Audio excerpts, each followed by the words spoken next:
You ready? Hey, welcome Gopher fans. Andy O'Connor along with Chris Dornack and Kyle Schlink. He's getting his first taste of the old CCTV camera here. We've got another one hooked, Chris. Oh, Hey, join the appreciate crew. it. Well, we bring the GMLOK Bulldogs into town tonight, and Carter Schlink on the mound. He's got a few innings in relief in here in the last couple of weeks, getting his footing under him, and we're going to need all arms on deck here coming up in the next couple of weeks and going into the section. Yeah, for sure. We've got a pretty busy schedule coming up. Hard to believe, but we're already less than 3 weeks away from the first section game on May 24th. Very tough stretch coming up. We have a doubleheader Friday here tomorrow here at Molly Baum Field against Dover Yoda. Dover Yoda, La Crescent, Caledonia, and the Gophers all sit up on top, tightly clustered top of the Three Rivers Conference. And we're going to play all those guys here coming up. Fillmore's in there also, and Fillmore has a very tough schedule as well. So everybody's going to be playing each other, and it's whoever plays best down the stretch, Andy. Yeah, we'll see how it shakes out. You know, we've had the luxury, like some of these other teams, have played quite a few one-run games and, closer games. We've had kind of the luxury of getting some people in and out, and especially defensively. Because you never know what's going to happen. You're usually one play away, as we've seen in how many other sports, that you're one play away from needing somebody to take over at a certain position. Yeah, absolutely. Well, 1-0 is the count here. 2-0. Yeah, it's going to be a nice day here at the field. The wind's starting to pick up a little bit, blowing from left to right here. But beautiful compared to the weather we've been dealing with. There, strike one. Up just below the letters here. Took a good, healthy cut at that. That is Johnson at the plate. Yeah, you strike two. You speak to the depth, Andy, and last year we didn't maybe have quite the same depth we have this year. This year, every guy on the bench has had some sort of role, in the victories. The Gophers are 10-1 now, and every guy's played a little part in that. Yeah, it's been nice to see. We've got ourselves quite a few players 9 to 12, and we're going to stick around for the JV game after this, and it kind of the reverse role. GMLOK, just inside, maybe a little up there. First base runner of the game. Yeah, I'm kind of excited to see the JV play. Of course, we've been at all the varsity games, and we haven't had a chance to see the younger fellas play. And we're going to rely on 5 or 6 of those guys minimum next year to make a contribution. So it'll be fun to see them play. Yeah, we, got to appreciate this year, but we look forward to 2024, and we've got arms we've got to get ready and get experience for as well. So bunt showed. And it's going to be strike one, however. And we've got Cole Krugel at the plate. I think it's Kruger. My handwriting's probably a little harder to read. We didn't get the lineup cards up here quick enough today. Neither one of us wanted to get out of our chairs. Yeah, we weren't quick. It's going to be a tough play, but wind brought it back. Well, we saw the other night, not quite as gusty here. First one's going to be a pop to Caden Boyum at shortstop. Good communication there with the outfielders. Carter and Jackson were right there should they need him. We had one in the infield the other night with gusts up to 40 miles an hour that was on the dirt and brought its way, probably about 15 feet past the pitcher for a base hit and in the book. So kind of a wild night.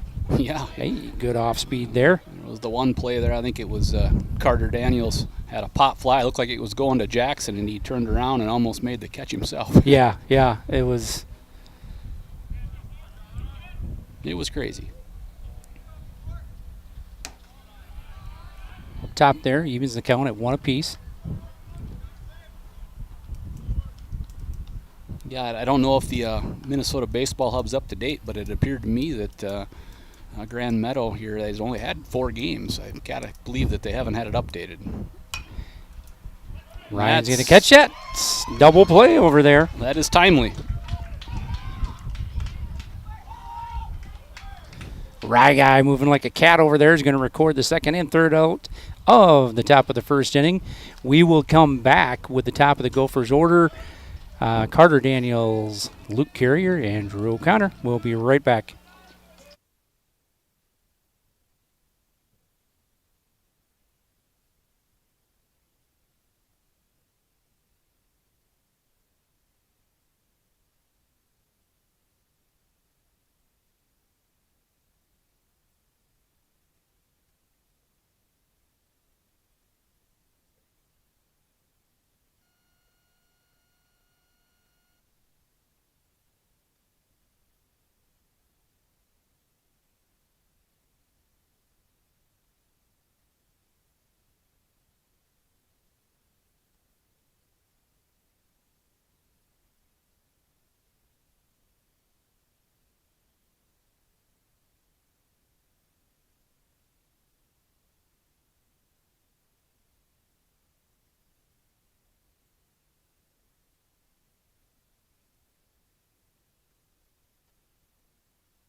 Hey, welcome back, Gopher fans. Andy O'Connor along with Chris Dornack and Kyle Schlink.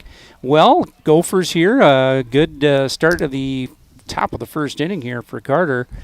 1-2-3. You had a base runner, but Rye Guy snags the line drive over there and unassisted for the third out. Carter Daniels comes to the plate, and the other night we had, I think 5 of 6 in the top of the bottom of the first inning. Hits-wise, and it was just a rough start for Lewiston Altura. Nothing quite went right, and it snowballed on him a bit. Yeah, it was nice to see the line drives on a day like that, where it's that windy. You know, you got to hit it square to get a base hit. You get it up at all, it's going to hang up and be caught. So we really stung the ball quite well. Well, Carter continuing his hot start here, and just doing what he can with a pitch. But he's been really solid and going the other way with it. Not trying to do too much and overswing. Yeah, nice to see from Carter. You know, he sees that 300-foot sign out there sometimes, and that really hasn't been the case this year. I don't think I've seen him go for the downs more than a couple of times. And strike on the outside. Carter had a great jump. 0-1 to Luke Carrier, but runner in scoring position for Lukey. If you have not had the garlic cheese bread at the golf course that Luke makes, you should try it.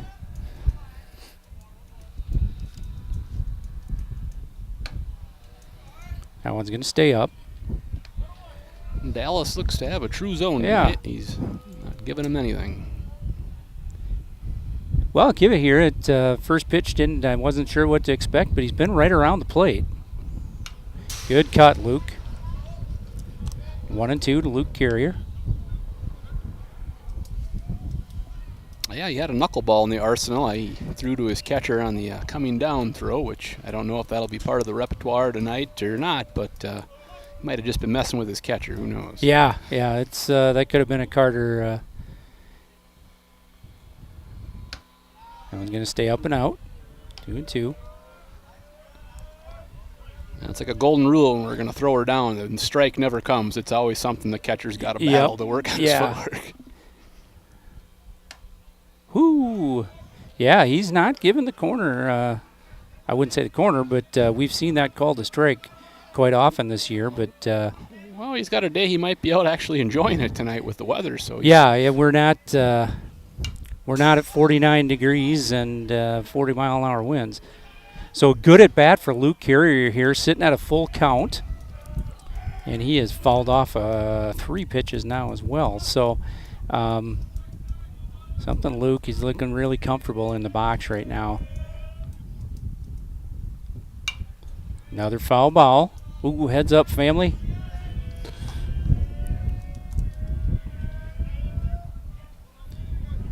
Full count here. Trade spots with him here, Luke. Another foul ball. And Drew is probably getting more 10-yard sprints in than he has all night. Yeah, we're up to the 9th pitch. Drew O'Connor has the record this year with a 14-pitch at bat.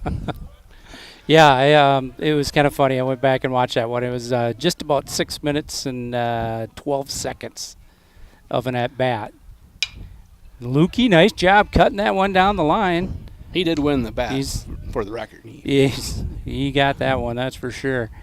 Yeah, he's usually that first pitch strike hitter and puts it in play, but him falling off 14 pitches, I don't know that I've seen that before. That's usually Luke or Adam Mullenbach did that several times in youth. Well, Luke is going to stretch that one out. He's going to get a walk out of the deal. So great at bat. That'll bring up Drew O'Connor. They're going to take a couple steps back and left. He would have to tater one here today to get it out with that wind kind of swirling across. Been trying to work the middle and right center quite a bit more this year. Yeah, it's been looking good. Quite That a few one's gonna be base out. hits right up the gut here the last couple of games, and just barreling it up and pushing it through. That's enough. Yeah, it's starting to cover the plate much better. Oh, gets that inside pitch.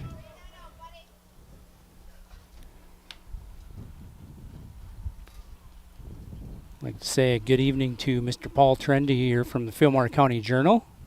He's been providing some great coverage for us this year. Yeah, Paul always does a nice job. Sully Ferguson out to get that ball. He had a heck of a nice start the other night. Threw a lot of strikes. Made good on him. That one's going to get behind the catcher.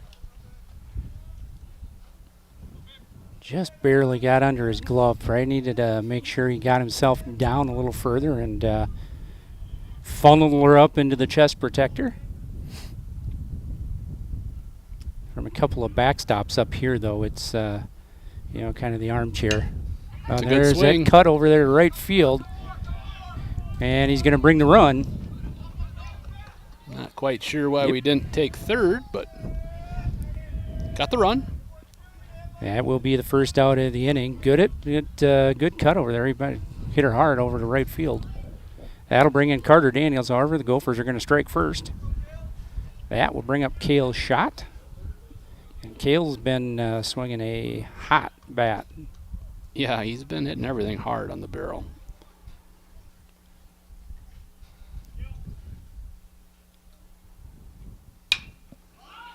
Well, let's see what we got going on here. It's really high. It is going to be the second out of the inning by the center fielder. Cale just missed that one. Just a little bit under. Yeah, Sam Howard out there with the catch. Lost his hat in the process. We got a lot of flow on the field here tonight. For sure.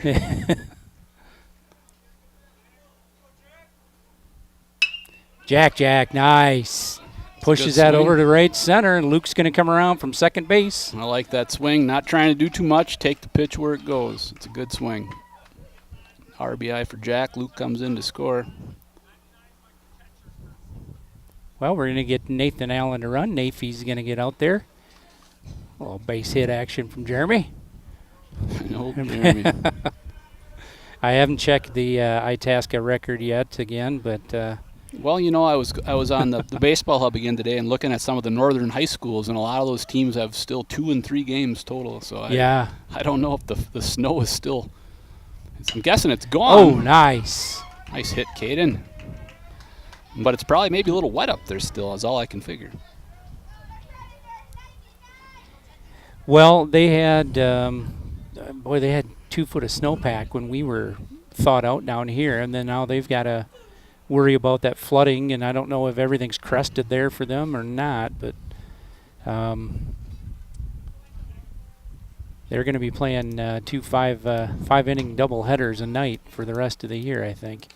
I believe so. I tell you, it's really the first day that it felt like we might be transitioning a little bit towards summer. You know, it was colder inside work at Sunshine Foods today than it was outside for the first time all year. Yeah. Ball 2 to Jacob Erickson.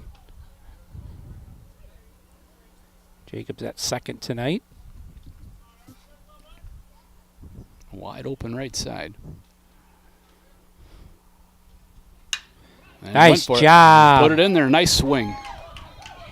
Just get the head of the bat down there, and you're in business. We're going to score another run here. We're going to bring across Nathan Allen, who was running for Jack. Caden the third, and an RBI for Jacob Erickson. Jacob's been coming on. Yeah, we've all of our guys are swinging pretty good bats right now. Offensively here, you know, those games that we might have to score some runs, we're capable of doing so. It's going to bring up Ryan Nosbish at first base tonight. Jackson Shield is on deck. Just thinking we're going to see. It's a good swing. Good cut. Well, that's tailing over there. It's a nice line drive out. However, 2 left field Gophers are going to put up 3 here in the bottom of the first inning. We're going to come back with the top of the second inning. Grand Meadow or Leroy Ostrainer Kingsland versus our Chatfield Gophers. We'll be right back.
Well, welcome back, Gopher fans. Andy O'Connor along with Chris Dornack and Kyle Schlink.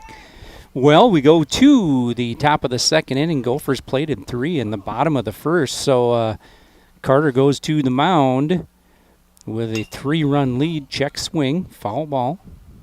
Yeah, always nice to head back out there after the inning with a 3-run lead. That works. That definitely works. 0-1.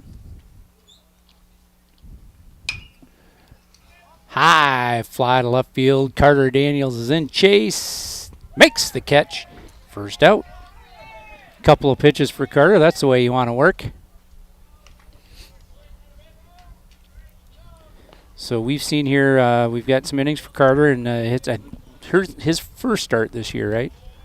Yes. Okay, yes. so just his first start. I believe it's his 4th appearance. Yep. He first couple appearances, he stuck mostly with the fastball. He over in Triton, he started breaking out a pretty nice curveball, which was nice to see. He was controlling it quite well too. He looked real good over there, and well enough that Coach Baum's got him out on the hill on the bump to start tonight. So.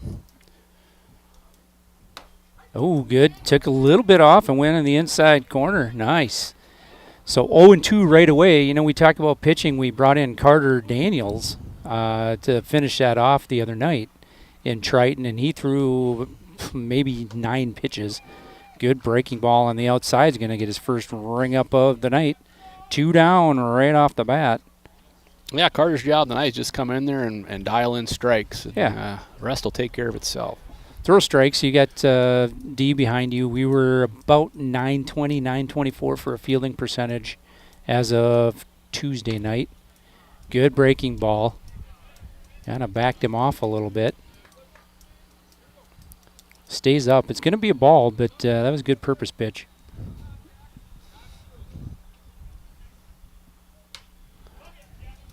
Straight up. Jack's going to make the catch. 3 up, 3 down. A snapper mow him down inning for Carter Schlink, and we will go to the bottom of the second. We'll have Jackson Shield, and we'll go back to the top of the order with Carter Daniels and Luke Carrier. We'll be right back.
Well, welcome back, Gopher fans. We go to the bottom of the second inning already, a 1-2-3 inning for Carter Schlink. And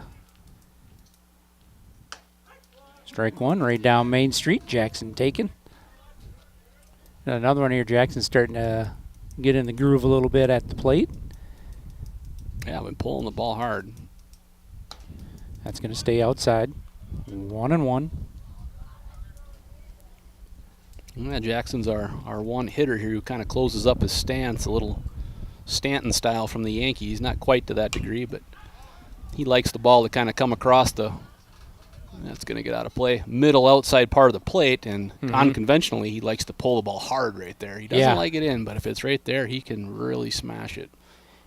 You just wonder sometimes if he did open up just a tad and he saw that inside open up for him, wow. Yeah, I mean, he's quick. Yeah, he is quick. Quick hands. I might be a good idea to experiment with that.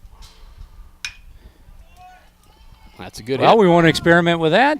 Jackson Shield going to start us off, and there is, what they would term your other leadoff batter. If you can get someone with Jackson's speed on the base paths, follow him up with Carter and Luke, that is, that's a tough deal for a defense. Yeah, maybe other than looking through our lineup, maybe Jack and Nas, we're pretty quick. Other than those two guys, we really can run this year, and we got some guys on the bench that can run too. So we're probably one of the faster teams in the conference. Yeah, we're very opportunistic. Good jump there from Jackson. Nice jump. That one stays. Well, that's going to be down a little bit, I believe. 1-0 to Carter Daniels. Base hit over to the left side, last at bat. Oh, and that is probably going to be another base hit for Carter. Good hustle. That's going to get by. Carter's going to stay at first base, and Jackson Shield is going to score. That'll be the fourth run for the Gophers. Gonna run that one a hit because not even that one not even he close was getting to an there. error. He was never going to throw Carter out with his speed. That was one he shouldn't have even thrown. I mean, when he threw it, he was only like 2 steps from the base. So, but we'll take the run. Well, that'll bring up Luke Carrier. He had walked the last time up, and here he's back at it with a couple of foul balls, or one right away. He had, I believe it ended up being an 11 pitch at bat. 11. That's what it is. Was, That's what I've got.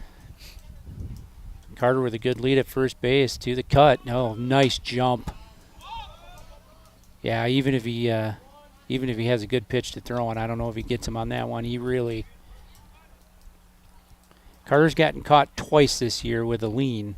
No, he's been picked off. He hasn't been caught stealing necessarily. Yeah. It's more of a pick off.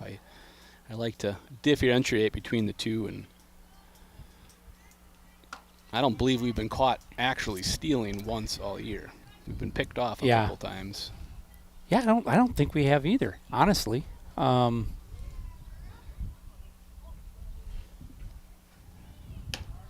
that one's going to stay out. A little bit up as well. That'll make it 3-1. Hitter's delight here for Luke Carrier. He's thinking of one pitch.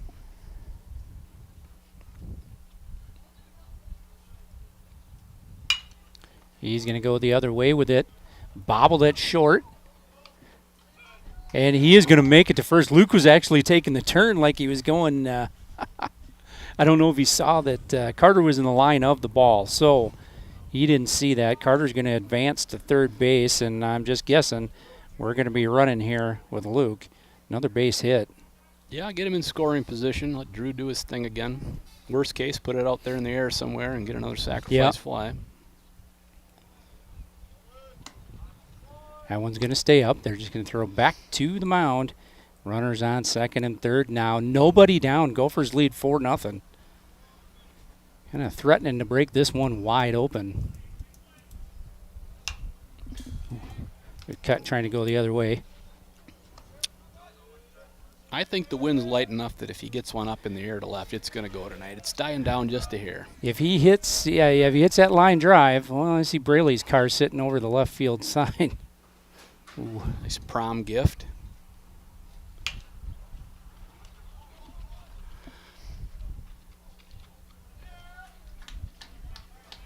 And he's going to make an overthrow. He just stepped when he threw, and a little bit going on there. One where you just got to make sure you get the out. Yeah, Carter was messing with him over there, and I don't even know what to. Did he make? He made the throw to first, correct? He did throw it over there and short-armed it and bounced it, and first baseman struggled with it a little bit. Well, I can't really give him a hit on that. No, as much as the guy'd like to. Well, Gophers played another run, up 5-0.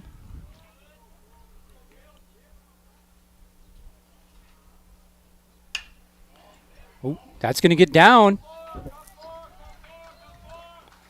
And they're going to hold him at third base. Nice job, Cale. Well, nobody out. Not the worst decision there. I think he would have probably been in standing, but yeah, he should still be scoring him, so it shouldn't matter. Well, runners on first and third now. Jack Dornack and hit to right field, or right center rather, last at bat.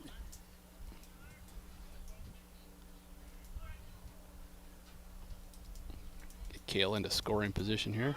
He takes off immediately. They're going to make that little feint throw in front of second base. And we've got runners. Yeah, that's one thing I just worked on last night with the 12. If you're going to make any kind of throw from the catcher position in a first and third, it needs to be a hard throw. Yeah. Nice job, Jack, sitting back on that ball. That's going to score Drew O'Connor. Cale is going to hold up at third base. And Gophers are up 7-0. Just trading spots here from first and third. Nathan Allen going to go in and run for Jack. So Jack with a pair of hits here tonight.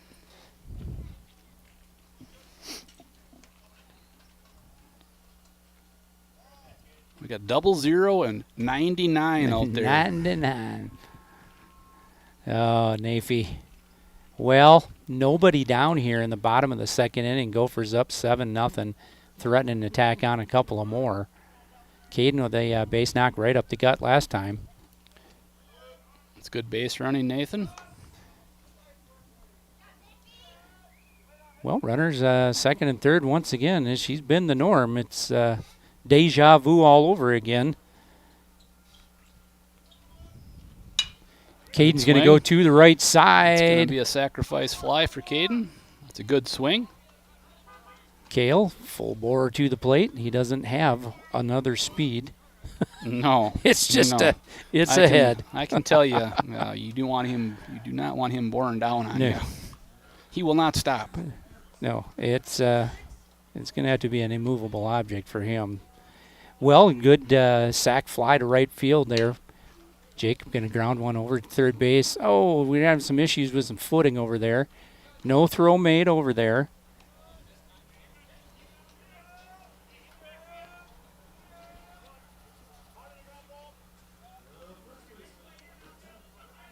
And that will be, well, that's got to be recorded a hit, really. I mean, I might get a little grief from Nazi. Pulls one hard over there. And good hustle over to third base. Bases are juiced. Good hard hit ball there for Ryan Nosbish. Yeah, if you put her middle in, Ryan is going to hit that ball hard. Yeah, he likes inside pitches. And here we are, one down. We're right back to where we started with Jackson Shield.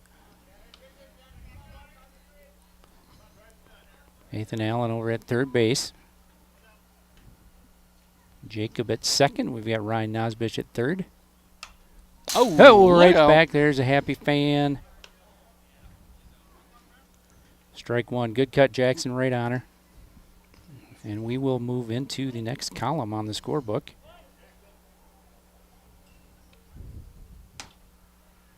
Just down and away. Well, we're at that point in the game here. It's only the second inning, but the strike zone may start expanding just a little bit. Yeah. I think when you're up there, you probably should take your hacks. Oh, nice hard hit ball up the middle. Jackson, good job getting a bat head out there. And we're going to score 2 runs on that. It's going to make it 10-0. Out of way, Jackson. Jacob, good running there, is off on the shot. Where pitcher just couldn't corral that one. That one was on him pretty quick. That'll bring Carter Daniels up. 10-0 Gophers. And there you go. There's your zone. You got to expect that. Yeah. Yep. Yeah, we've... you don't want to see a team losing 10-0 start getting pinched, when they're a team with a couple of wins. It's just... That one's going to be a high pop. Long run for the right fielder. We might... And it's going to drop. Oh, anything right now. It's just kind of snowballing here for... That's going to bring Ryan Nosbish into third base. Jackson at second. Mm-hmm. Carter with a moonshot over there. He is going to be... Center fielder tried to come in there and grab that. Probably the right play. It's... Luke, I think it's a prerequisite. He's got to foul that off over to the tennis courts or near that every first pitch. Well, after he graduates, we might reevaluate the plexiglass we've been planning over in the crow's nest because it won't be as dangerous. Yeah. Well, Ryan Nosbish at third. Jackson at second. Carter at first. Luke Carrier, 0-1 count to him. Just one down here in the bottom of the second inning. Gophers have batted around plus. That's going to even the count at 1 apiece.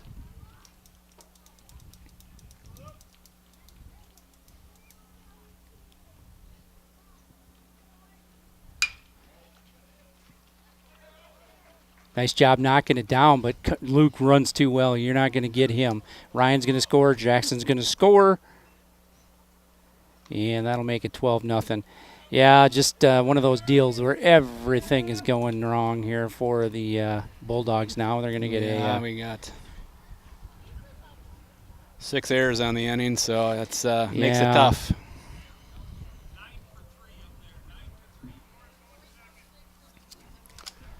I don't have the rest of the lineup, so I'm not sure who number 9 is. We didn't get a card today.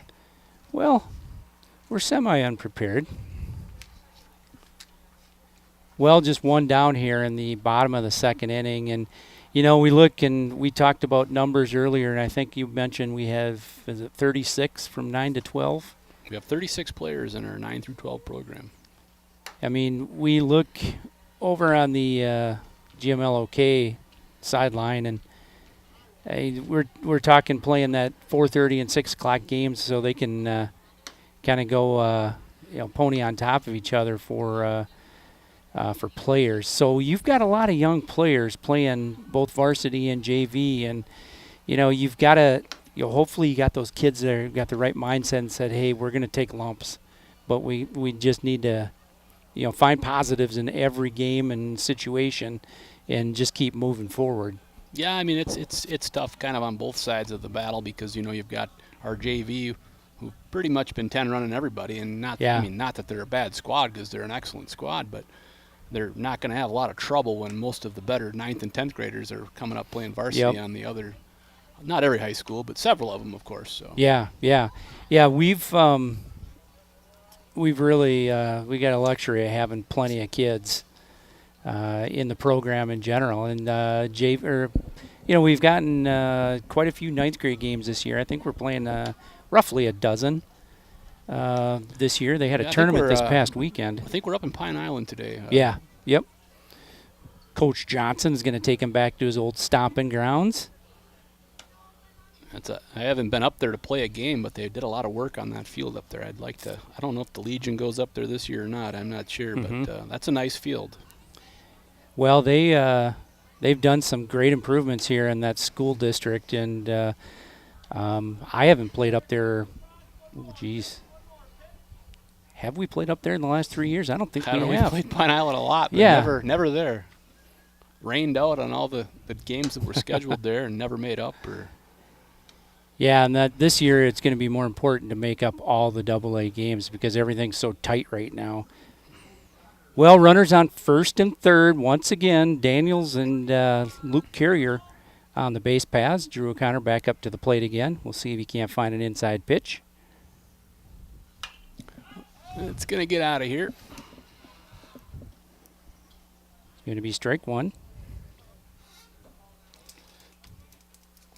So in the back of his mind, he's in there, do I want to try to destroy this or try to stay at right side? And he just can't quite decide on that swing there. I'm going to guess he's just going to try to destroy this one. So that one, yeah. Carter better pay attention over there. There's a good swing. Nice shot right up the gut. And it's going to go to the fence. Oh, and those are those kind of things that just hurt. That's going to clear the bases. They're going to hold them up at maybe they're going to get a little league. He's just going to hold up there, which is the right thing to do. And we're going to get 2 more runs across in Luke Carrier and Carter Daniels. Luke comes in from first base. Nice line shot up the gut. Just laid the bat head down there, and unfortunately center fielder Howard, that one kind of skipped right down there on the in for the outfield grass and never hopped.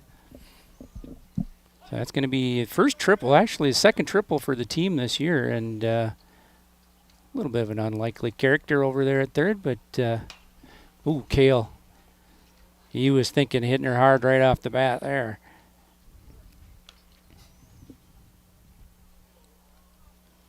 Oh, 0-1, 2 Kale shot, 14-0 in favor of the Chatfield Gophers.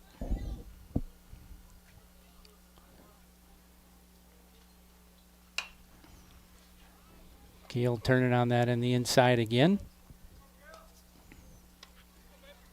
And I think we've got Chirpich around here somewhere. He's probably got the kids flying after balls. Thought I saw his bike trailer come by. Nathan Allen's going to come in and hit for Jack here. He's on deck. Nathan's been getting a little catching in this year. Ground ball too short and just kind of takes that hop to his right. 99. And that's going to bring Drew across. It'll be 15-0 in favor of the Gophers. They're just having a hard time out there. Yeah, it's one of those plays there. Hard hit ball, but a hop that he should have been able to take care of. They're just, I think they're learning as they go a bit. Yeah, I'm not sure of the age of this team. They look yeah. like they're a little bit younger. I mean, I don't know, but. Yeah.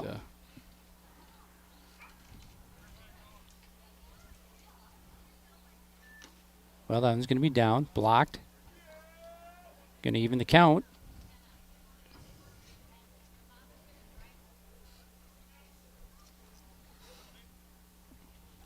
Nathan Allen here, like you mentioned, he's been getting some quality innings behind the plate. Hasn't got a whole lot at bats.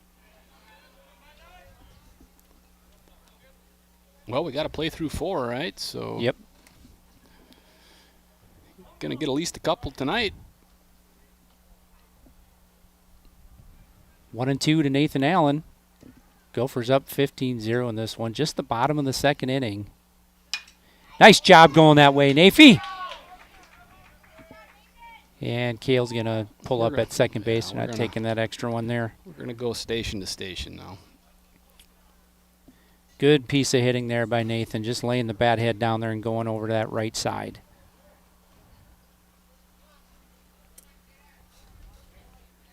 That'll bring up shortstop Caden Boyum.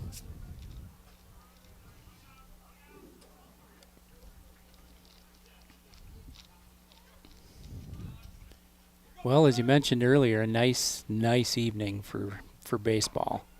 Oh, going to be on the inside. Yeah, the sun's popped back out again. We're going to be covering the JV game here after this one, so we're going to get to enjoy it, Dandy, and we're definitely getting lots of hits tonight. So yeah, we'll be a Gopher. Yeah, you know what I like what I'm seeing here. Good job, Caden. Kind of up in the zone, but goes and gets that one out there. Vlad Guerrero'd that one from back in the day. Kirby Puckett was known to do that a time or two. Oh, yeah, with that 35, 34 bat of his that never saw a pitch he didn't like, that's for sure. That'll bring up Jacob Erickson. Bases juiced for the Gophers, just one down. Oh, going to be down in the zone, but a strike.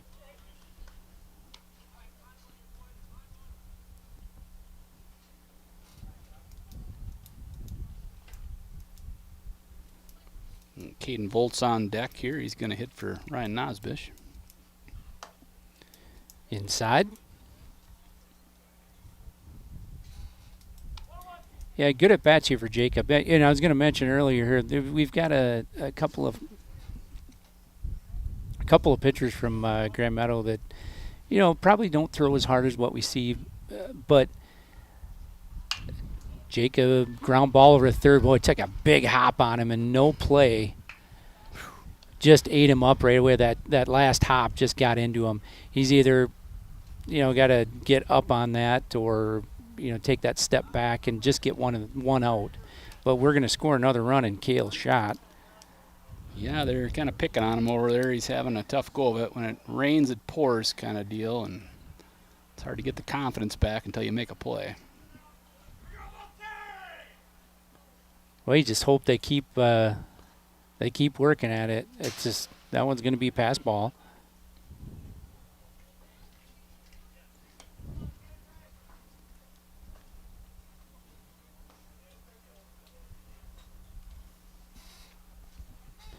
Quite a few hits here for the Gopher Bats tonight. Oh, I see Josh Fox over there, I believe, with little Drew.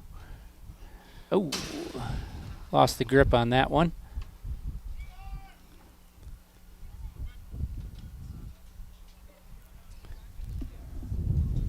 Just a bit outside. Major league reference was appropriate. Got pretty good group of fans down there tonight again. Yeah. The concession stand looks like it's hopping. Well, do we have first and second tomorrow night? Is it? Or next week? I think it's tomorrow. Okay. I think it's tomorrow. Right up the middle for Voltze, and that's going to sneak through. We're going to score another run in Nathan Allen. Good job there. And like you mentioned, station to station. It's nice here. The Gophers are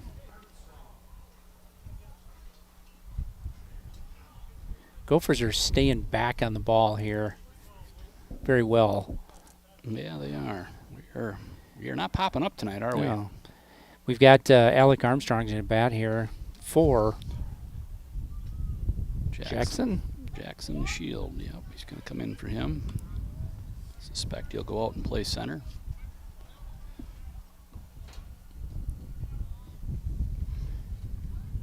(17-0) in favor of the Gophers. Give me a pass ball. Caden's going to step back. And we're on to the third column of the second inning. That does not happen often. No. That's for sure. We've got just one out here in the bottom of the second.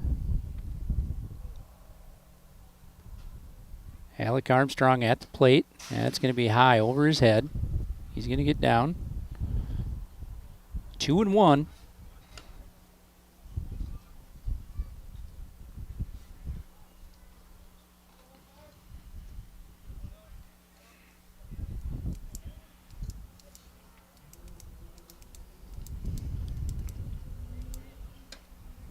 Just inside, right off the hands. That's going to be 3-1. Alec, good hitters count here for you. Thinking of a pitch. Might as well get yourself a hit. Right fielder playing relatively deep out there on him.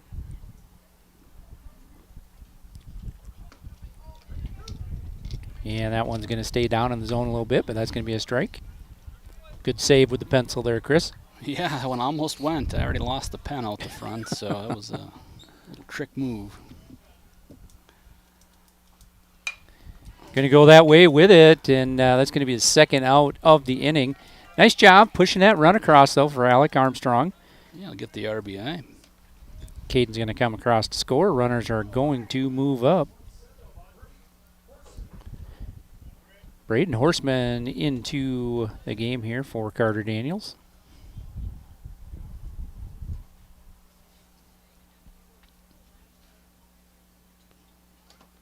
One's going to bounce just in front of the plate. Good block.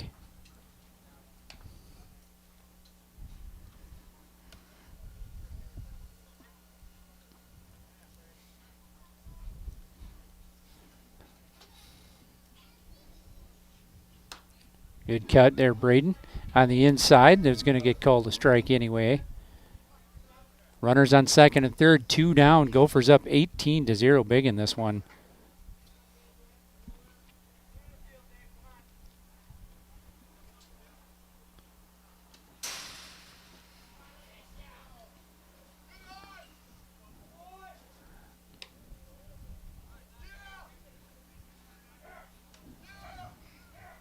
Yeah, it's Sully Ferguson on deck.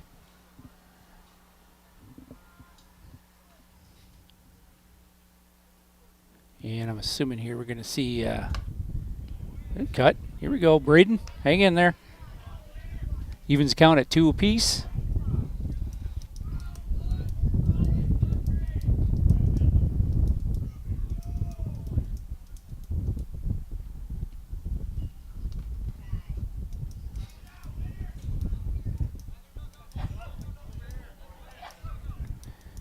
And lost the ball. First base open.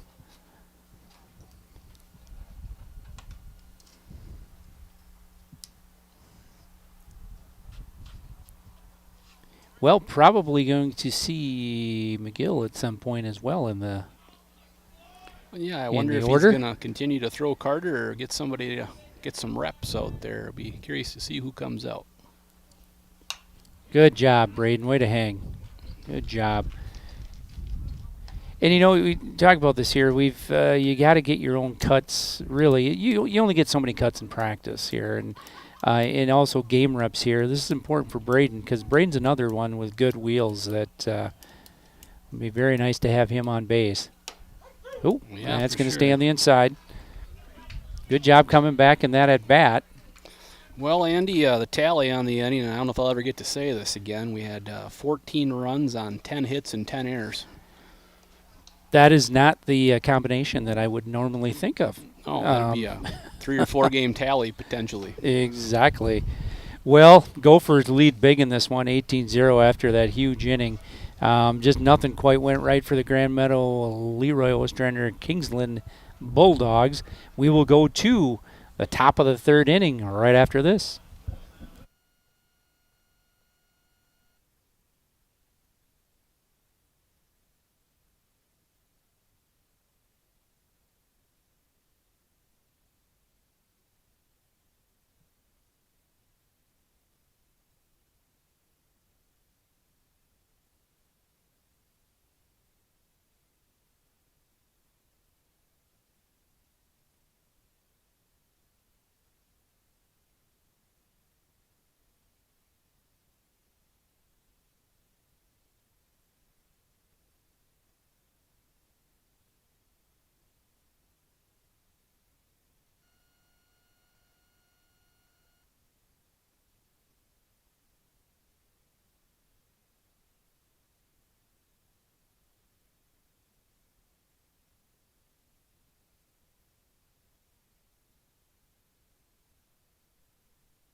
Well, welcome back, Gopher fans. Andy O'Connor along with Chris Dornack and Kyle Schlink. Well, we go to the top of the third inning and a crooked number for the Gophers in that second inning. Carter Schlink's going to start off ball outside. Nathan can't get to that one. We'll get an on-deck batter. Well, Carter, if he does stay out there, he's in a position here. This is the type of game where you might get the abbreviated 4-inning no-hitter. Yeah. Not everybody can say they threw a no-hitter. Yeah, exactly. We've got We're 6 outs away. Let's go. It seems early to say it, but I'm feeling good about it, Andy. So I probably jinxed it this bad.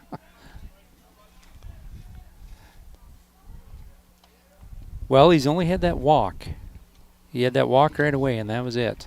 I saw a thing today that interesting. We have an 18-0 game, so we could probably bring up some other things. And I saw today that Nolan Ryan threw 7 no-hitters and never won a Cy Young. Roger Clemens won 7 Cy Youngs and never had a no-hitter. Yeah. Some baseball trivia for you, Andy.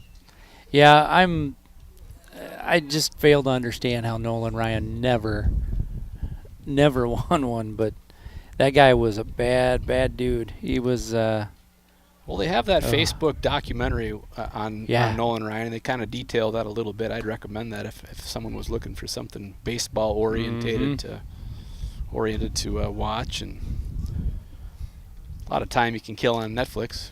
Oh yeah. Well, I got myself in the get him, Nafy. Runner's going to advance here, stolen base. 1-1 count to the batter. Well, probably a good moment here, Andy. We can kind of talk about our youth program. We've got the tournament season starting off this weekend. Tomorrow at 8 p.m., the 12U, 12AA Gophers will be playing Richfield up in Woodbury. Mm-hmm. Our 10A squad is going to be starting up their year. They're going to be in Rosemont. And then the following weekend, I believe 13AA will get started with the Metro Baseball League. 12As have a couple of games under their belt, 1-1 here in the Metro Baseball League. And I'm going to give a shout out to Jack Logue. He hit the first ever bomb in the Mill Creek South Park with the new fence system. Yeah, I saw that. I mean, if you're on Facebook and follow, or if you don't follow Chatfield Youth Baseball Association, follow them here and keep up to date on all this. But yeah, that was a good shot here from Jack. And he was jacked, and I gave him MVP in the game, and he took home a Tony Gwynn MVP card. All right, coming back with a strike.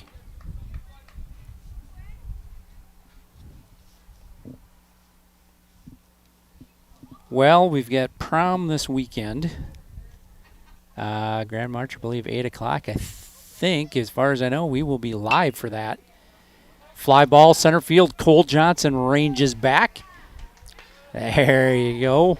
Cole, get in Cole. there, make a play. Yeah, I don't know if we were talking about it on here or off here. I don't recall. But Barber Dave will be busy this weekend getting ready for the prom. Yeah. A lot of guys looking around here are looking a little scruffy. Maybe not football state bad, but a little scruffy. Definitely wouldn't make the Yankee squad. No. Runners down the third. Oh, just about got him there. Quick Good fire. aggressive, Quick yeah. fire. If he steps back behind the batter and regained his balance, had a little bit of a stutter, and made a pretty darn good throw down there. Aggressive base running for the Bulldogs, which at this, 18, Yeah, why take not? some chances. Take some chances.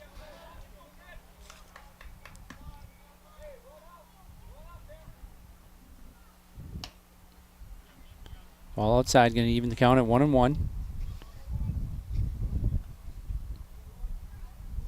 We are in the top of the third inning with GMLOK visiting the Gophers at Mollybaum Field. Good job taking a little bit off of that one. It's going to make it 1-2. What's our weather supposed to be tomorrow when Dover Yoda comes to town? I think mid 65 to 67 degrees, and there's possible scattered, but I don't think it's a high chance. Good job getting that strikeout. Going to be the second out of this inning. Carter doing a good job kind of righting the ship and a little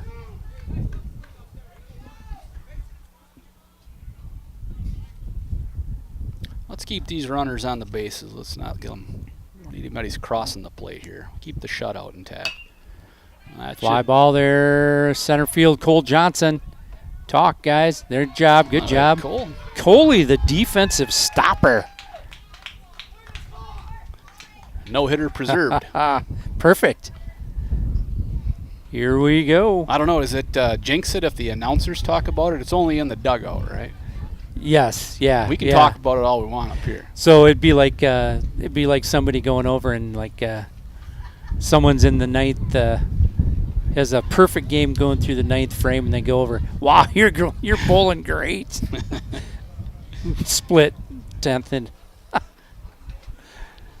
Oh, I just bowled a 290. I could have bowled a yeah. I am correct in assuming that we are still playing 15 after 4. Or are we not doing that in high school? I don't know. I don't think we've run into it. Yeah, I don't know. Yeah. I think it is, but I could be mistaken. I think it might be 2. Oh, God, that looks like that hurts. So we got Sully's going to be here, and there's Connor McGill on deck after him there. Well, it looks like we got Jacob going over to the bullpen. And Jacob's another arm we have not seen him throw yet this year.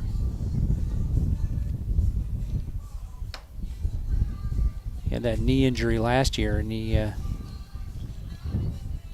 that'll slow you down. I can attest to that. And coming around at the plate, Jacob is, so maybe he's going to find that same groove back on the mound. I mean, for years and years, and 12, 13, 14 for our youth Gophers, Jacob was one of our stud pitchers, and then he got his knee issue there and kind of got him off track a little bit. And but it's in there, so just a matter of coming out there and having the confidence, and I think it'll come fast for him. Yeah, he throws a very heavy ball, and he's got a good breaking ball, and when he's got command of that curve, he's real good on the mound. But like you mentioned, he's got to get some innings under his belt and get that arm stretched out just a bit. But if we can get a couple innings out of him, and then have Carter come in and kind of in that closer role.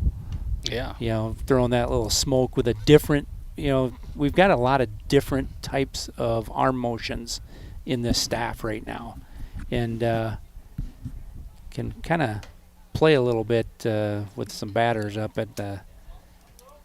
Yeah, I mean, we've got, Sully and Drew O'Connor coming pretty much right over the top, and then you got Caden kind of 3/4 to side, and I'm thinking Jake was a little bit more side too. He's not straight over the top. Yeah, he's probably closer to 3/4 there. Yeah. So Carter, he's just going to bring some gas, kind of more traditional looking arm slot, but ball's going to stay down. 4-pitch walk for Sully Ferguson, first runner here, and we're going to get Connor McGill to the plate.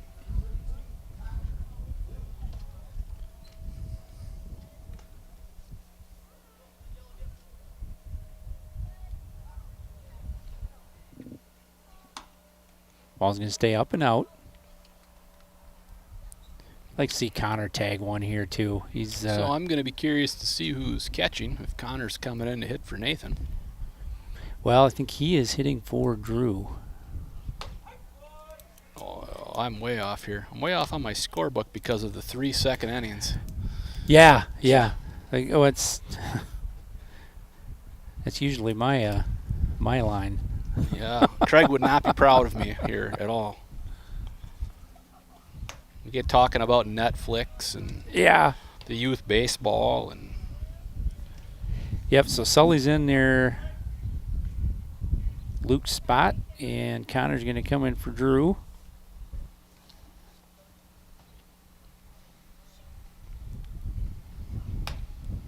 Ball's going to stay out. Kind of finding his way just a little bit better here this inning so far, sticking around the plate more. Well, I walked down the hallway on the way to get to the equipment today, and good cut. And the weight room, as usual, is packed with the young kids are in there after school now. So, well, they were out here after practice last night, taking a little BP in the turtle shell, all the varsity boys. And of course, it was 64, so they all had their shirts off. It was a flex fest for sure. Oh, yeah. Well, it's going to be a strikeout for Connor McGill. Goes up top and gets him. That's going to be the first out of this third inning for the Gophers. Kale Schott steps to the plate. Yeah, Nafee on deck.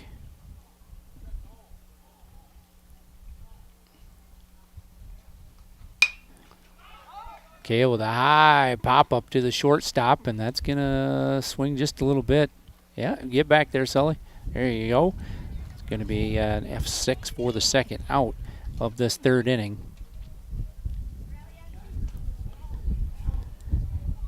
We got to get a hit here because we got to get Cole to the plate. He's been on deck 3 games in a row, I believe. Oh, he did get an at bat. Oh, that's right, he did. It's going to be a strike there. He cut loose. Yeah. I told him, I said, hey, it's no different than hitting one out in right field in Minnesota City. 10U tournament. Up high, Nathan. 1-1 the count to Nathan Allen. Yeah, it's been a while since I've been down to Rolling Stone or Minnesota City. It's always a fun place to play. The local crowd gets into those 10U games like it's the World Series. So they have a very involved community for baseball, youth baseball down there. It's huge. Yeah, I really appreciate that, and get down there and have the fans who are into it, and they have some older umpires that know the game well, and they do a nice job down there too. Nathan, good job hanging. Oh, we got to have that, Coach Baum.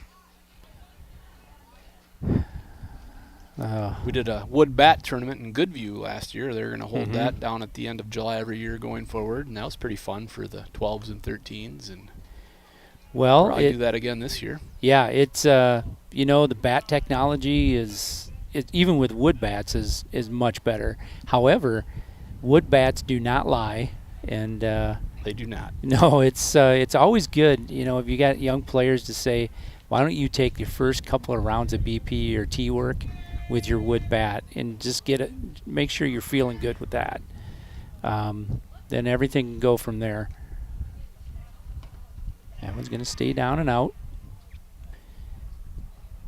Full count.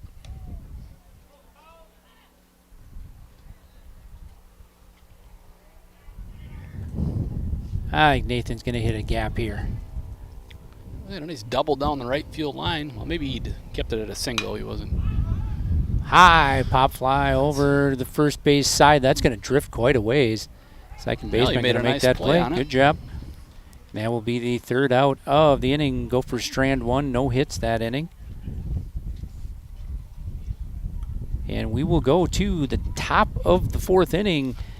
Gophers up 18-0 on GMLOK. We'll be right back.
Well, welcome back, Gopher fans. Andy O'Connor along with Chris Dornack and Kyle Schlink. Well, Gophers lead this one 18-0, and we're going to bring in Jacob Erickson for his first work of the year. Jacob, as you know, had ACL surgery here and after the second football game last year over in Triton. Good job, good at bat there, but Jacob throwing strikes. First runner is aboard for the Grand Meadow Leroy Ostrander Kingsland Bulldogs. Well, Connor Munson put a good swing on that, hit the line drive.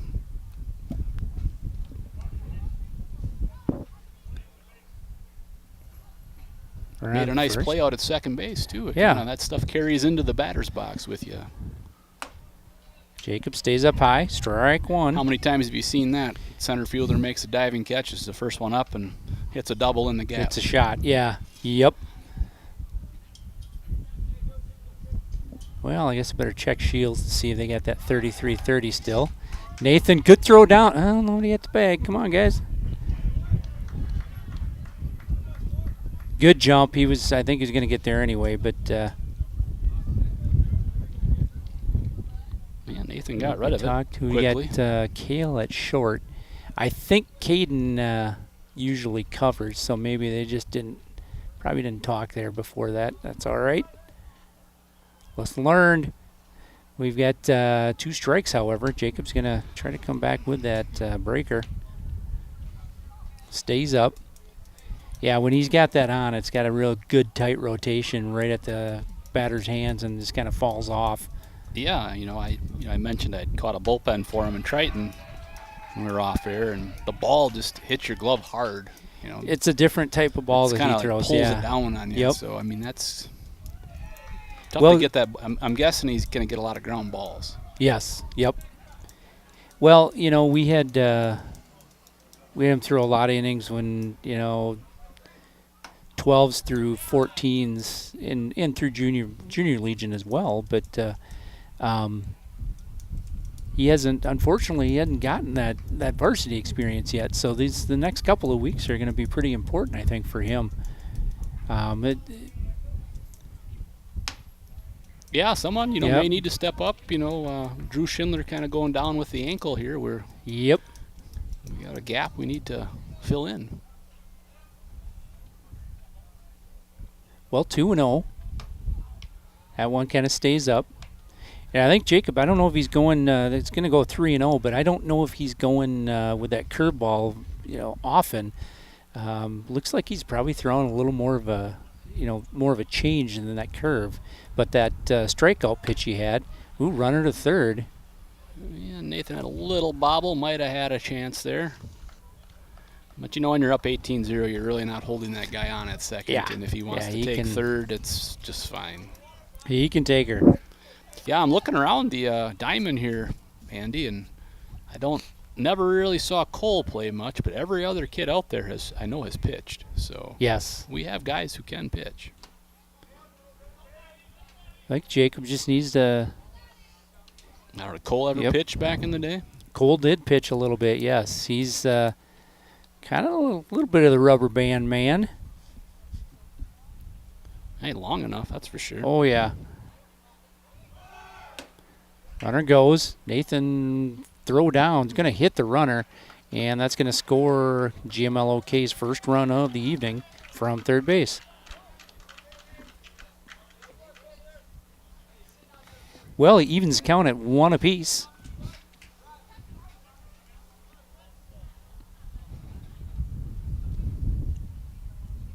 One down here, top of the fourth inning. Little base maintenance out there.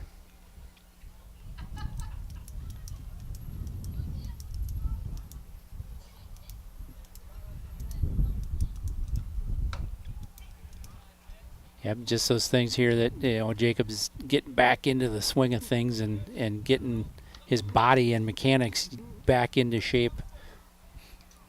Runner at second base, one down, top of 4. Good location.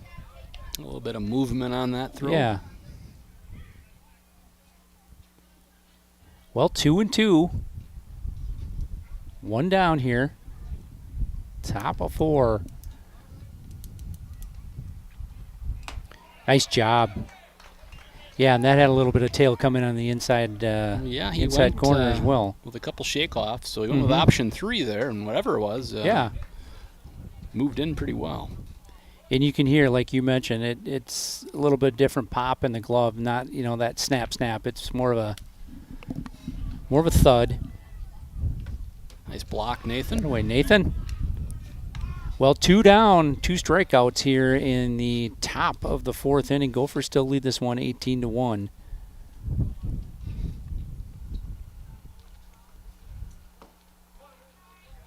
Ooh, just stayed down.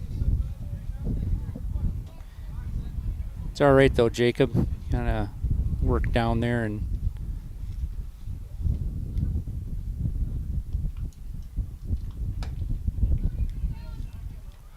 he's coming off a little bit first base side. He just needs to dial in. Mm-hmm.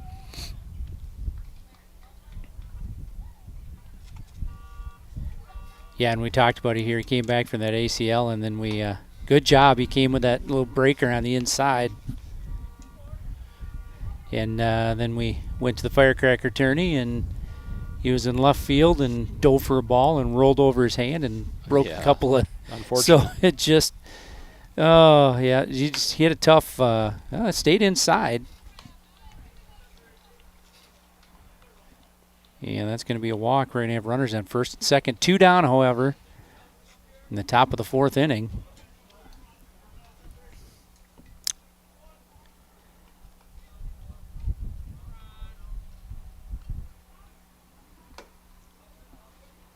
Ooh, Nathan with the back pick to second. Good job staying in front of that one there, Carter. Just defensively for the Gophers, Nathan Allen is at the catcher position. First base, Carson Volts.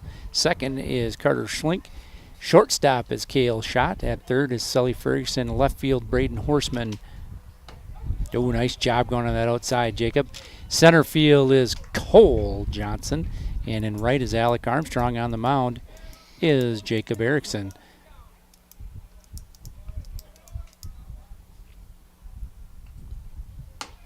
Good job. He's staying on that outside. Locating on the outside half very well. Probably just a tad up, but not a whole lot further off from those strikes he threw. Not bad at all. Nice job on the outside once again. Jacob, nice job locating there, and that's going to be the third strikeout of the inning, and that'll be it for the GMLOK Bulldogs in this inning. Oh, Drew, you can't do that to the ump. So we go to the bottom of the fourth inning. Gophers up 18-1 on GMLOK. Well, I guess that answers our question yep, about the we went up inning 15. rule. Yes, so we'll go to the bottom here, and Gophers. Let's see who we've got coming up here. Caden Boyne's spot, and that'll be Cole Johnson, actually batting in that spot. So he will lead things off. When we come back, we'll be right back with the bottom of the fourth inning.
Hey, welcome back, Gopher fans. Oh, good cut, Cole Johnson. We're in the bottom of the fourth inning.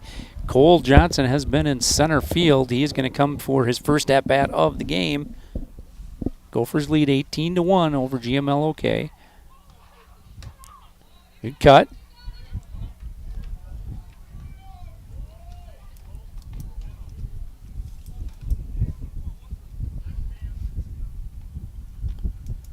Oh, 2 to Cole. And he had to crouch down with all 6'4" of him there. Jacob Erickson on deck. Good first outing for Jacob on the mound. Yeah, did the job. Yeah. Got through the inning. Oh, nice little slow breaker. Freezes him. Yeah, it was straight on the inner part there. Tough one to hit. Good pitch. Yeah, it was. It's we've seen him, find his location a little bit better here in the last inning or so. Oop. Yeah, I mean, the bat is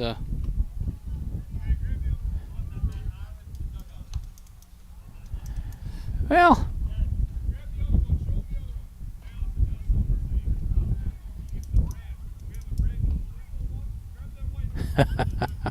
We're having a bat confusion. We are. We've got a 33, brand new 33.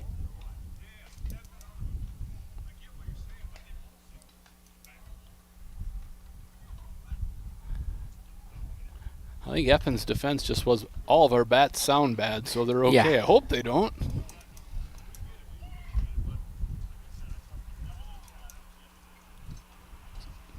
So the bad bat is gone, and the new bat is not bad. It's good, if that makes sense. Yeah, and then Jacob's with the same one. Well, I think he said we have 2 of them. Yeah, that was actually, there's another 33 that we, well, actually 32. Well, I think the argument was that the orange bat sounds the same is good, and it sounds the same as the new red bat, which is also good. So they both sound bad, so they're good. Yeah, exactly. I don't know. Nice breaker. Yeah, I don't know where that was last inning, but we got out there. We never got a name, but number 9, he's looking pretty good here this start of this inning. Those were some pretty nice pitches. Yeah, that nice little slow breaker that stays on the inside and never really touched the zone, so he's going to get touched up with it. No. Boltsy down. 2-0 count. Boltzy's kind of always been Don Baylor-like too. He's a magnet for the ball. Maybe not the legend of Seth Getzinger, but he is pretty prone to taking him. Sether. He's gotten hit in the head once this year. He just about did there. Good pitch, outer half.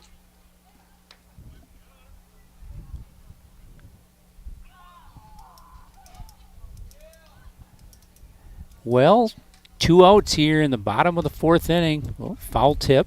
Nice job holding on to that back there behind the plate. That's going to make it 2-1, or actually 2-2, I believe.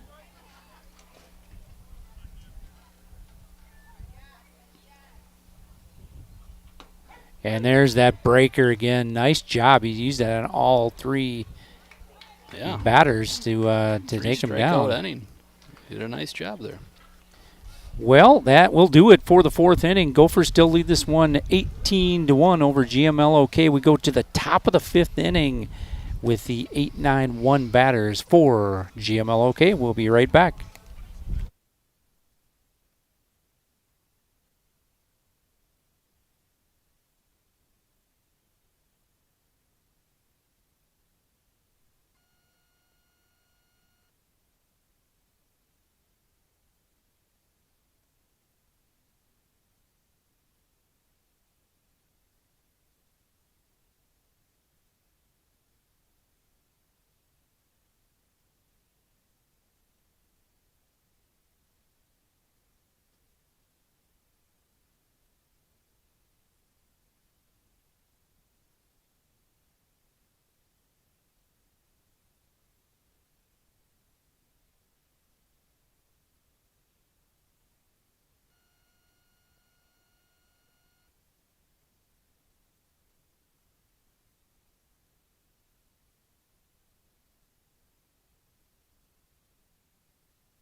Well, welcome back, Gopher fans. Andy O'Connor along with Chris Dornack and Kyle Schlink. Well, guys, we go to the top of the 5th inning. Gophers up 18-1. We bring on Cale Schott. Ooh, pretty good pitch down there. Might have been a little low. Yeah, Cale's an old thrower from way back, Andy. He can pitch and usually get a pretty good zip on it too. Yeah, like we mentioned, his running style, there's one speed. Oh, yes. And, pitching, I think he, like he said, he's want to pump that up a little bit. Good cut. First strike to him. Like to see all these guys. It's 2-1.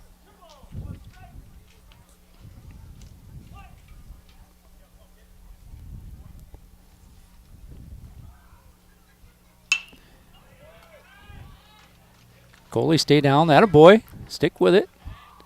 Alec coming in there and cleaning that one up. Well, Coley, better check here and make sure that front tooth is in there. It looks intact. Good leadoff hit there. Cale throwing strikes, however.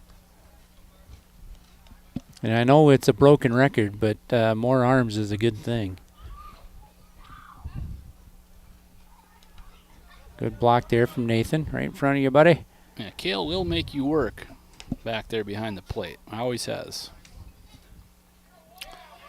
Cale sometimes forgets to come to a set. He seems to have that under control tonight. Big lead at first. Go ahead and throw it over there, Nate.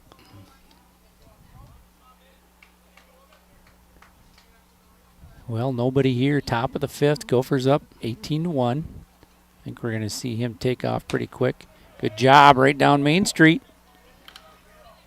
2-1. Yeah, Parker Johnson here, top of the order. Job working down in the zone. Evens the count, 2 apiece. Well, a little strike 'em out, throw 'em out action. That'd be nice.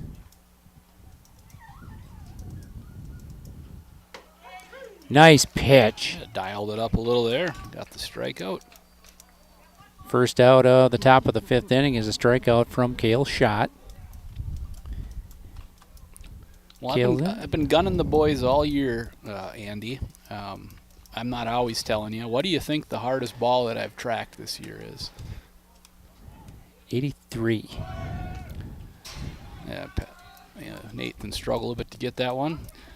Nope, we have not broke 80 yet. 78 is the hardest ball that and now I think that's a little, I know we have probably 4 or 5 guys who can top 80, but the ball has been pretty hard to throw with this 40-degree, 25-mile-an-hour wind. I think we'll start hitting 81, 82, possibly 83 come playoff time, and certainly this summer, but we're not there yet. No.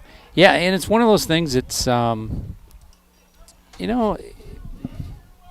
silver lining-wise, they've had to pitch and locate and, mix things up a little bit more probably than, you hate to rear back, but you got weather like that. And yeah, let's cut loose and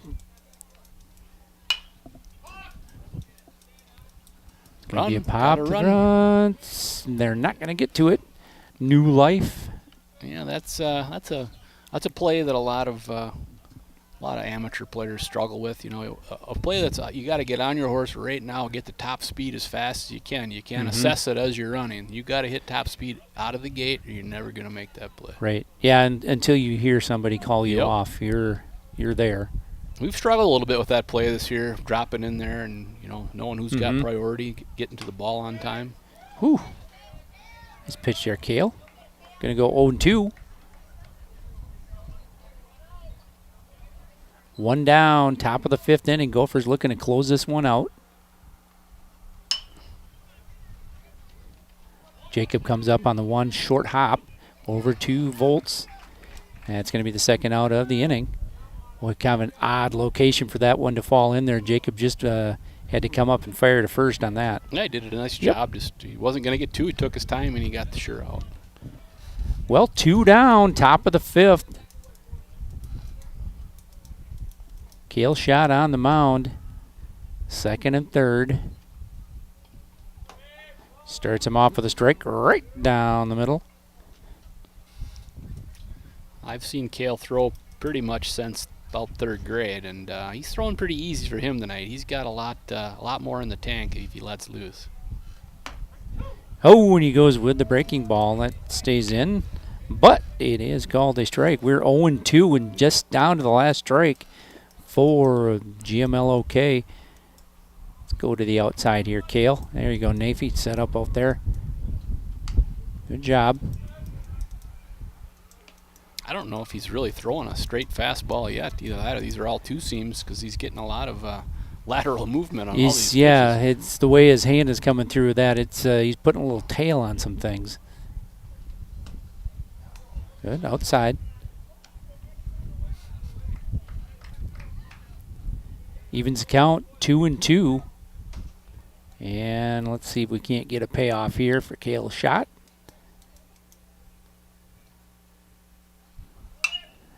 Good pitch, good battle here.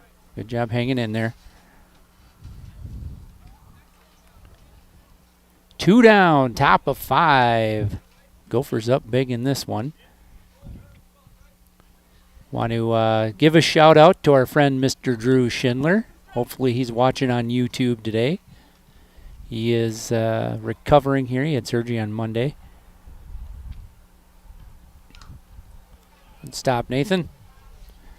Full count. Come on, Kale, let's just go get him here. So he's been a YouTube junkie here this week, watching the boys. Nice job. Strike on the outside gets him swinging. That'll do it for this one. Gophers take it in a convincing fashion, 18-0 over the Grand Meadow Leroy Ostrander Kingsland Bulldogs. Well, we'll tally some stats real quick, and we'll be back with a quick wrap-up, and then we'll have bonus coverage of the Chatfield Gophers versus GMLOK JV matchup. We'll be right back.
Hey, welcome back, Gopher fans. Andy O'Connor along with Chris Dornack and Kyle Schlink. Well, Gophers take this one 18-1, and things just kind of snowballed on GMLOK in that second inning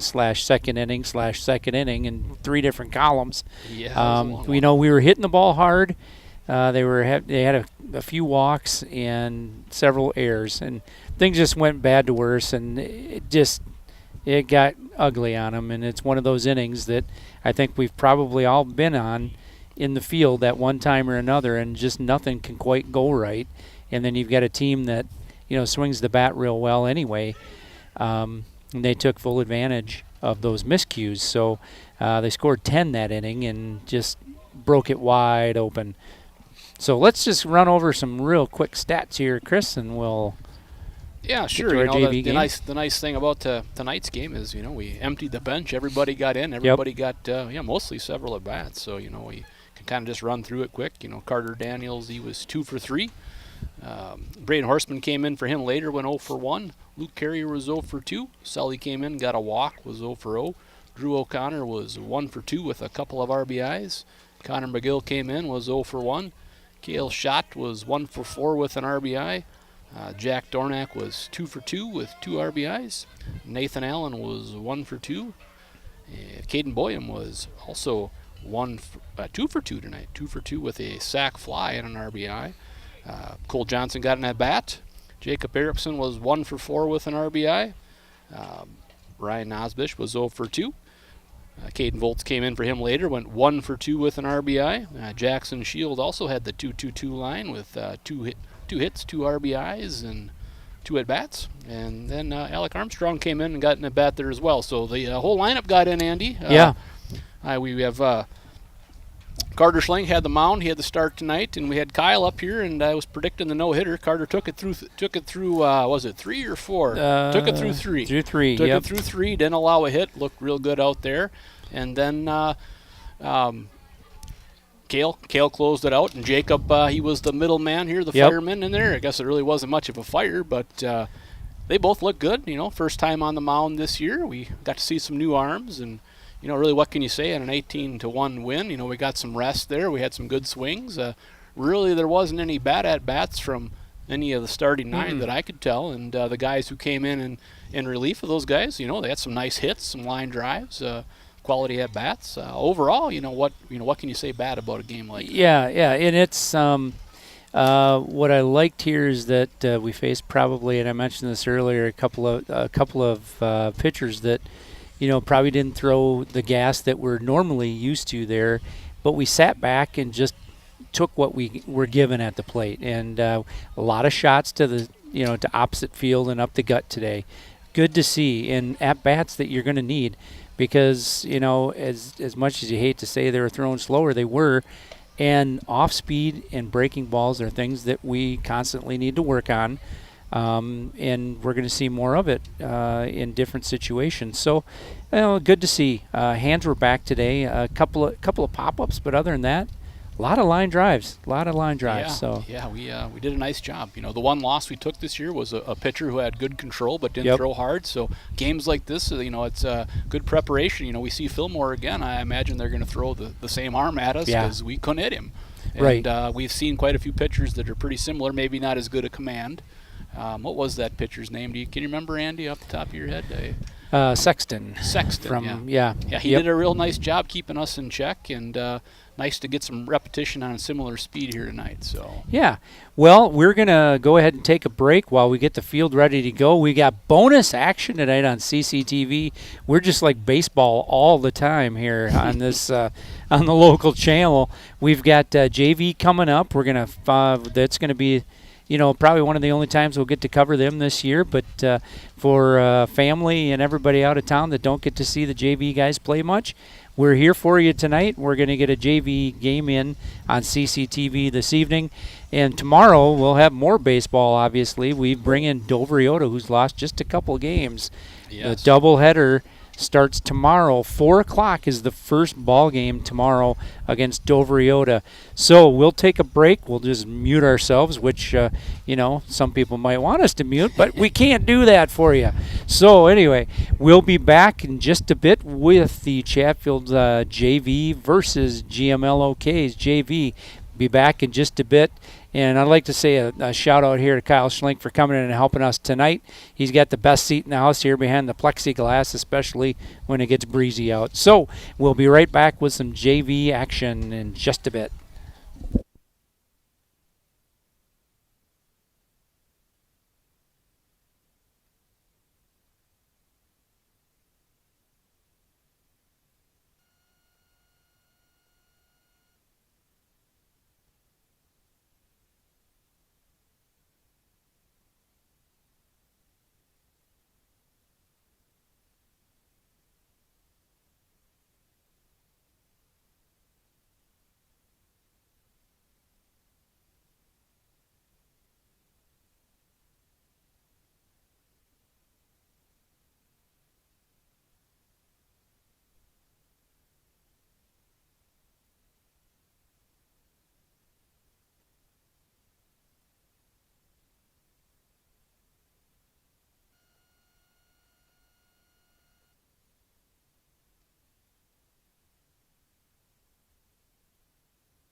Hey, welcome back, Gopher fans. Andy O'Connor along with Chris Dornack. Bonus coverage.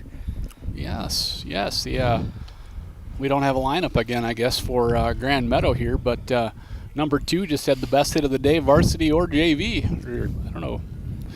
Hit that ball deep. Short hop the fence. Well, Carson Bolt's on the mound. Yeah, Carson's looking good in warm-ups. He's pumping the strike zone full.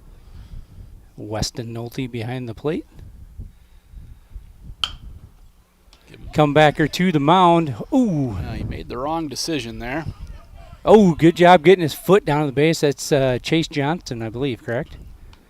Yep, Chase Johnson, number 8. We're learning a few things here. I got to look around. It's been a little bit since I've seen some of these guys play. I'm not sure what positions a lot of them are at. So I look around. We've got Chase Johnston at first, Aiden Johnsrud's at second, Mr. Raymaker is at short. Ooh, good off speed. Mr. Shield is at third, and then if I look around, I think it's Ryan Rindles in right, Ben Carrier in center, and I'm not positive on left.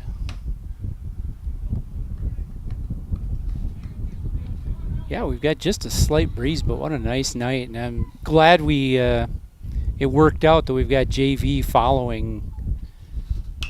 Good job coming in there with another strike.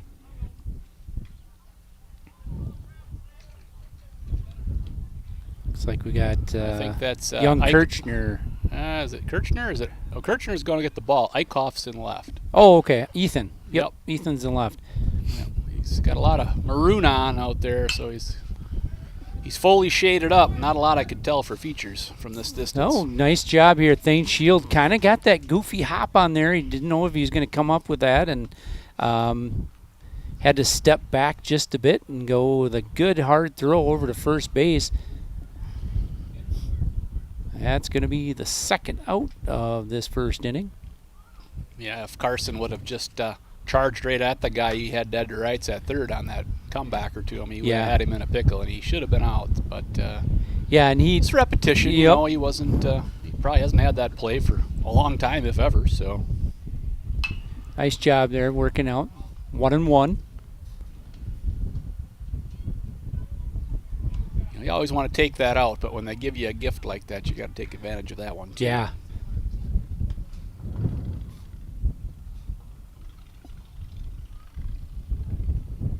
Well, Volts to deliver 1-1.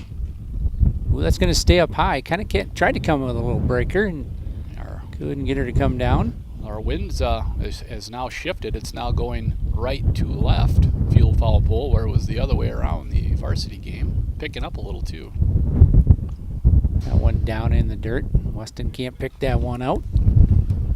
3-1. Weston's sporting the new catcher's gear, the All-Star gear, System 7 that Coach Baum and the coaches have picked up for us this year. Looking pretty sharp in the all-maroon.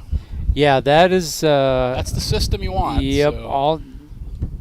All-Star gear is that's solid, and they've got the different locking system on the legs, and the shin guards they're very comfortable. The Rawlings mock is still good, but I'm a big fan of the All-Star gear. Yeah, the All-Star gear for sure. Once you get up into the older age levels, some of the kids like Flinner, he can't quite wear the All-Star chest protector yet because they just don't make it small enough. So he's got a Mizuno chest protector, but he's got the Rawlings lid and shin pads.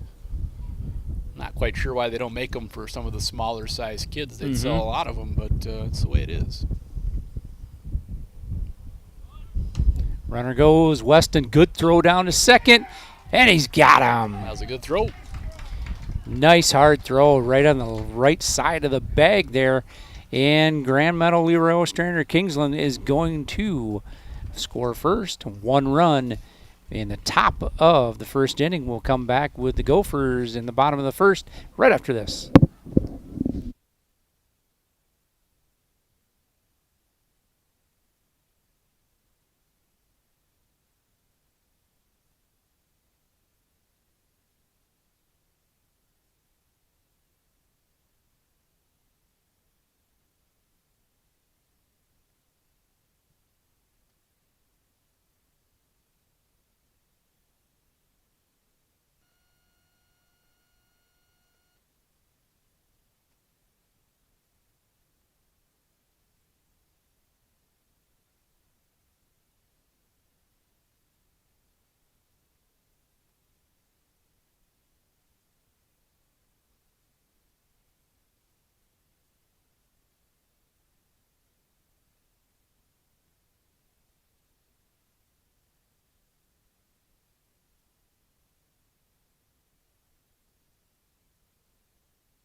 Well, welcome back, Gopher fans. Andy O'Connor along with Chris Dornick. I want to give a shout out once again to Kyle Schlink for running camera tonight. Thank you very much, Kyle. Thank you, Kyle. Like we said, we got another one hooked. Well, I think Doug will be back tomorrow night, so we'll be in good shape. That one's going to stay up. We've got Ben Carrier at the plate, Benny the Bull.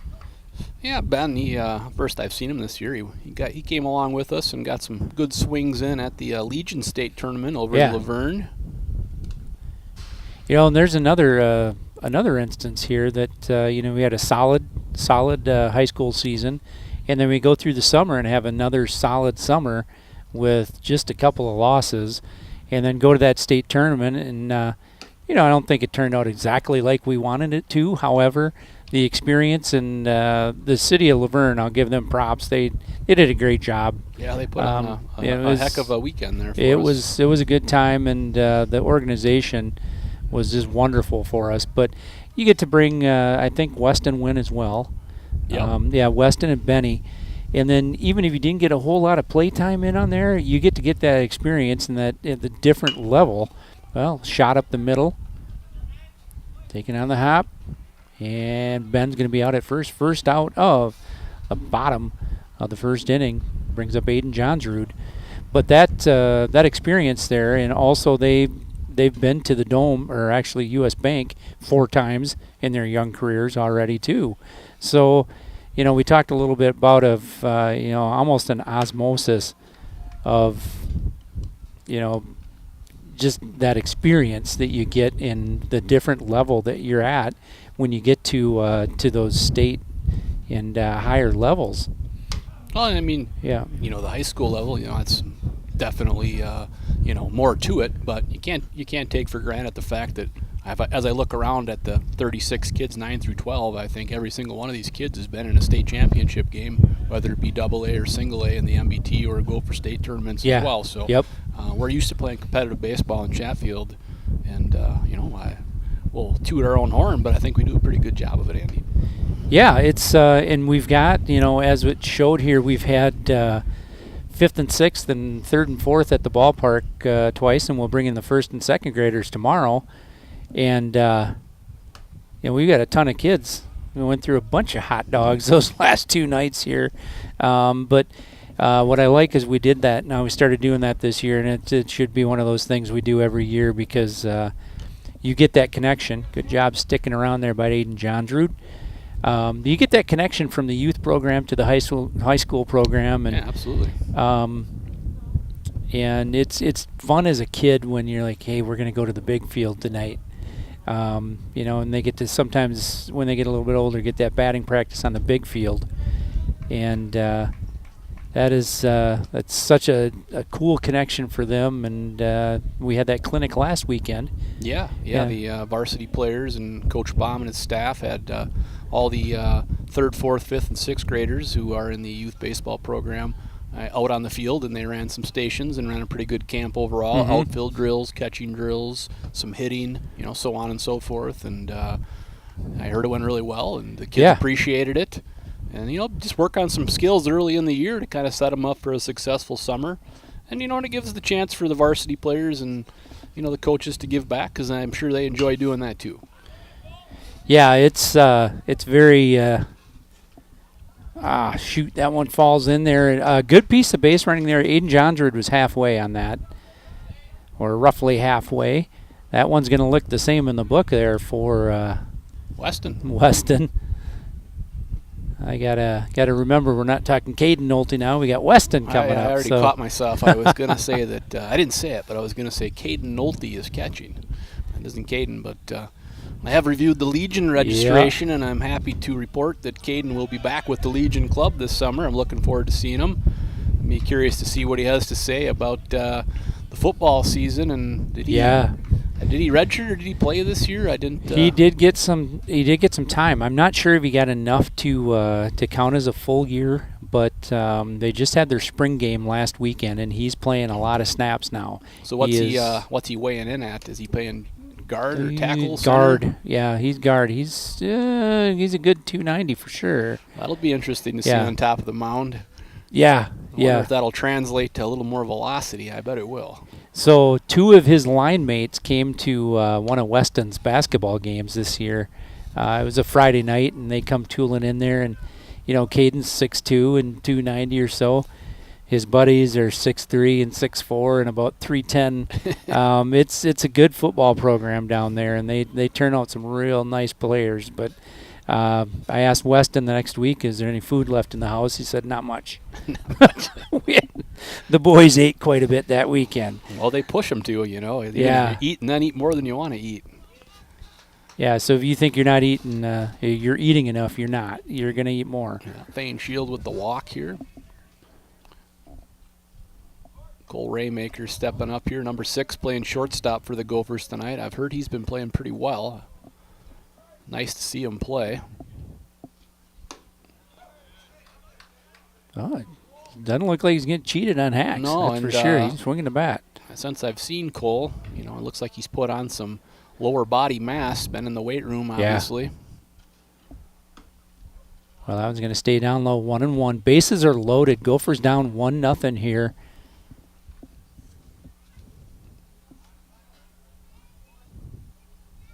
And like we mentioned, the JV squad's been doing pretty well this year. They haven't taken a loss yet. They remain undefeated. Well, 1-2. Looks like we've got pitcher on the mound for GMLOK is pretty comfortable with some off speed. That one's going to stay up. Pretty good velocity for him. Chase Johnston on deck. Yeah, I'm looking down the varsity scorebook here, and I'm counting 9 juniors. So that means that we're going to have 5 or 6 kids probably next year really step up and contribute to the varsity program. Maybe more. You just never know who's going to be healthy and who's not. And, we have plenty of them here, don't we? Yeah, we got plenty of kids. Well, we've got a courtesy runner, Pacey Ferguson, in to run for Weston.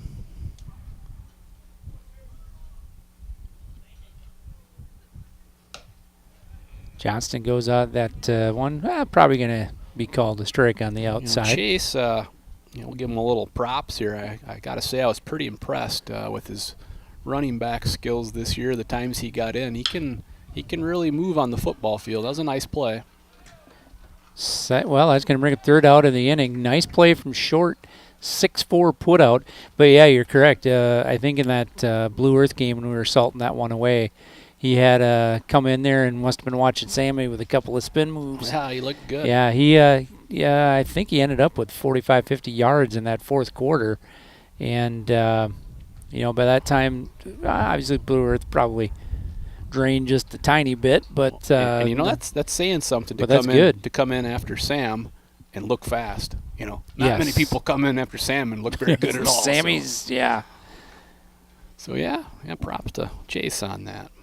Yeah, it's things will look. It'll be there'll be a lot of things the same, but things will look a bit different here without 19, 20 kids that have been out there, and also you've got a running back that's number 2 in the state all time and yards. And really, if you look at it like per carry, it's not even close. You got Sam Backer way above the rest of them. I don't remember what the stat is. I would have 3 months ago, but I'm not getting any younger, Andy. But I think it was something like 300 carries difference. It was a lot.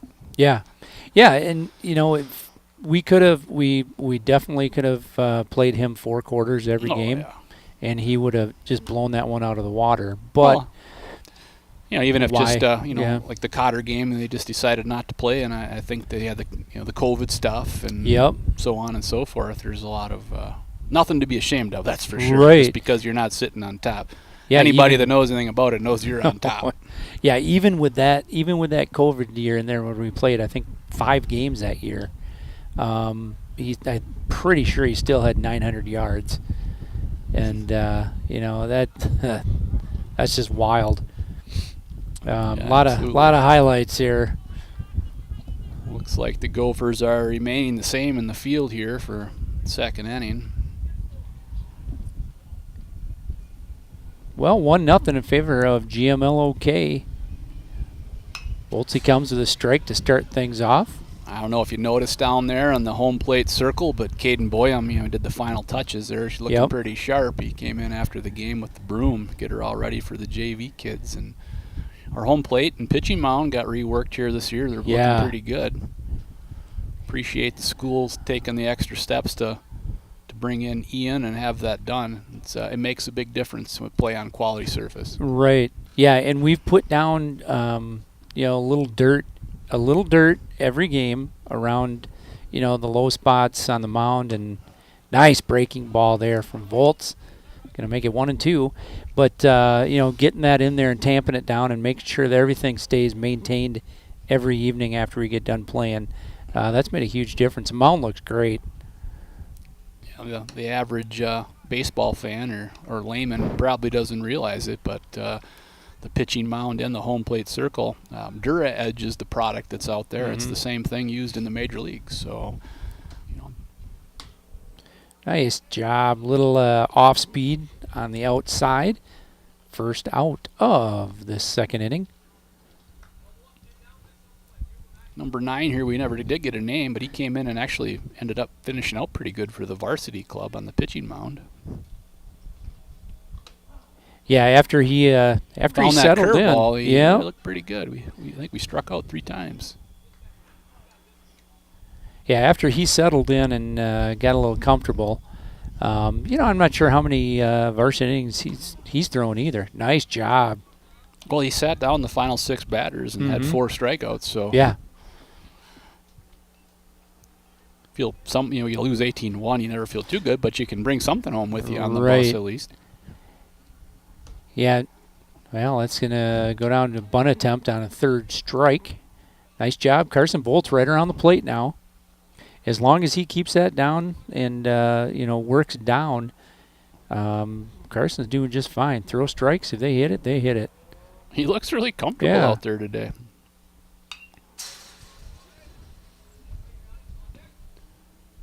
Smooth operator. Yeah. Oh, Voltsy.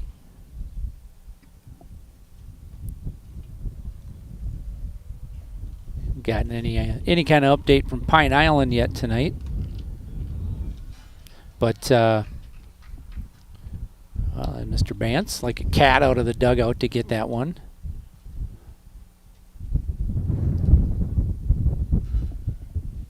Yeah, we were talking about Minnesota City earlier. Ooh, just stays up. Not a bad spot. Oh, he's pinching you, Voltsy.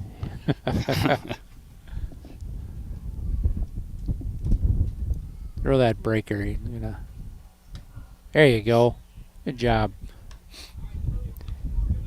Yeah, we were talking about that, and it was the 10U end of the year league tournament, the Winona County League tournament, and they were down a player, so they called Drew, and he goes and he plays 10U with Max and those guys. Well, he catches for the very first time in 10U. Max is throwing the first 2 innings, so I'm sure that was fun for him. So he got a taste of Max area. Max threw smoke for a 10-year-old, that's for sure. So funny story. It's Caden Nolte came in and pitched right after Max, and he went over to Drew. He says, "Don't worry, I don't throw as hard as Max." So it was a good experience, and he. Boy, that's Max. He's down in Iowa, still playing. I never thought he'd end up a pitcher. I always thought he was going to be a hitter, but he ended up a pitcher. So you just never know where it's going to take you. Yeah, he's Iowa Central, if I'm not mistaken. He'll be at Upper Iowa next year. Yep. Boy, that the Iowa JUCOs, the Division 1 and 2 down there are just wicked. It's a tough league, and boy, there's a lot of development taking place. There's a lot of people worried about winning games, so it's just incredible. It's really good baseball. Iowa, it's set up a little different than here. They don't have spring baseball. Yep. They have a little bit more club style youth stuff. We had Decorah called us up here about a month ago. related to one of the owners at the yard who I know pretty well, and they're looking for games because there's just not any local associations around. Mm-hmm. So Decorah wants to come to Caledonia, want to come up to Chatfield, okay. willing to travel, going to go to Goodview. And they're even going to come up and play in the Rochester Shields tournament, one of the MBT tournaments. And so it's a little different down there. And I've also talked to some of the high school level kids, and they're jealous. I mean, they might not be jealous about some of the weather, but they're jealous that we're out here getting in 25 games before they even get a chance to play. Yep. So we can complain about the weather, but we're getting games in at least. Yeah, and we've been very fortunate this year. You know, we played a couple of times where I'm wondering, wow, you know, that first game in St. Charles, I'm like, wow, never seen, you know, measurable snow during a baseball game. But, you know, we came out with that one and got the doubleheader in that. But I stole your picture for the Facebook feed. I didn't give you any credit, but it was the best one I saw. So I just that was Jen's actually. So I just posted it as my own.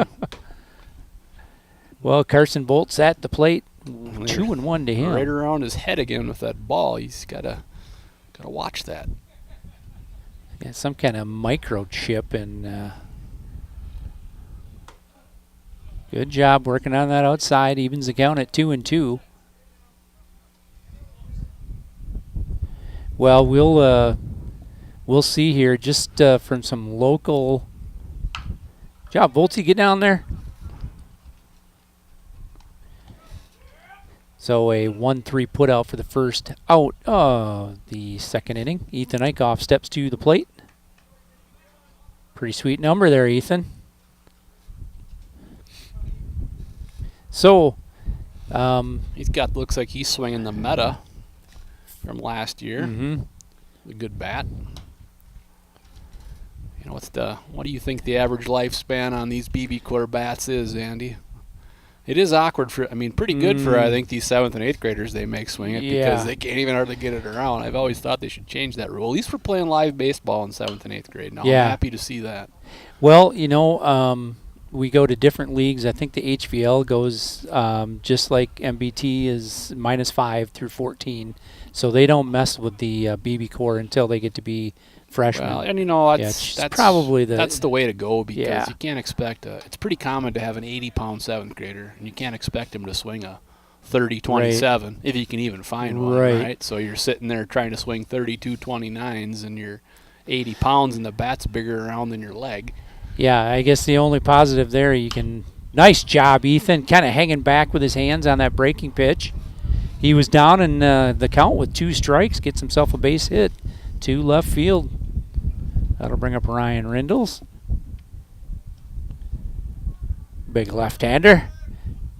And here's one I think from his sophomore to his junior year, you're going to see a lot of difference in him physically. Yeah, he's going to fill in. Yeah. He looked pretty good on the basketball court this year. We got to watch him play quite a bit. Looked pretty comfortable out there. Yeah. They a lot of those boys are going to need to step up. It's like all of our other sports. We're losing all those seniors in the basketball program in particular. We are lacking numbers there for some of those older grades. Ooh, Ethan's going to get tagged down on that. Got a decent jump, but not a bad throw from behind the plate. What do we have? 3 juniors coming back as seniors next year. We got Callan and Cole and Braden Fretland. Yep. And that's it, right? Yes. Yeah. So. Yeah, we're going to need a lot of these 10th graders to step up. Yeah. So it's. You know, they got a little taste of varsity experience here toward the end of the year, and Coach McBroom got them in there a fair amount. You know, they're not going to be totally naive to it, so that'll be nice. And and we do have, I believe it's Tuesday and Thursday night basketball for the younger grades this year. Mm-hmm. We have a league we're going to have them in. I know I'm not having any games on Tuesdays for the 12s and 13s because they have basketball that night. So they're going to be getting plenty of basketball in this winter. There's 2 nights. Off the top of my head, I can't remember what it is, but there's going to be plenty of opportunities. The wrestling group is going to be having a big wrestling camp, the Iron Sharpens wrestling camp. They'll be getting over, I believe it's in Wisconsin this year. Going to get to work with some All-American wrestlers, and the wrestling program looks really good coming into next year too. We should be the undisputed favorite to come out of the area. But yeah, I'm kind of thinking winter here as we're transitioning out of it, which is maybe a little backwards. But Well, we didn't take a break, so we're have some filler, right? That's okay. We can talk all along. Well, it's one of those things, I walk by the wrestling room after I take equipment back on Tuesday nights, and there's some wrestling going on, some freestyle going on, and the Pearsons are sitting in the hallway, and the Polakowskis are sitting in the hallway, and we've got a lot of junior high wrestlers coming in next year. That 7th grade group this year, wrestling was just huge. We'll see how everybody fills out physically. Yeah, that's always the that'll wild be nice. card in any sporting activity. Well, Thane takes a step back. Good throw over to first. Chase Johnston with a stretch. Gets him. Nice job here. Thane's had a couple of those where he's had to kind of, turn that body angle just a bit, but he's kept his eye with it and made a nice play. Yeah, he did the right thing. You got to read the hop. You got to come get it, or you got to drop step and go. And he drop step there and made a nice throw over there and got him by a step. Nice play, Thane. Now, seeing Thane over there make that play, I don't know if you heard about the play of the year down at the Mill Creek Park at our first Metro Baseball League game ever. Reese, his brother, played in center field, did the old diving, caught the ball, went over the fence, maintained possession, won us the ball game. Oh, Reese. Yeah, so we got to give a call out to Reese. That's probably going to be play of the year, no doubt. Well, tell you what, I love seeing those guys finally playing. They traveled with us in the old Blue Shield van, several tournaments to the cities and back, and they were good sports about it. Now it's their turn to play ball, which is good to see. Yeah, it comes full circle.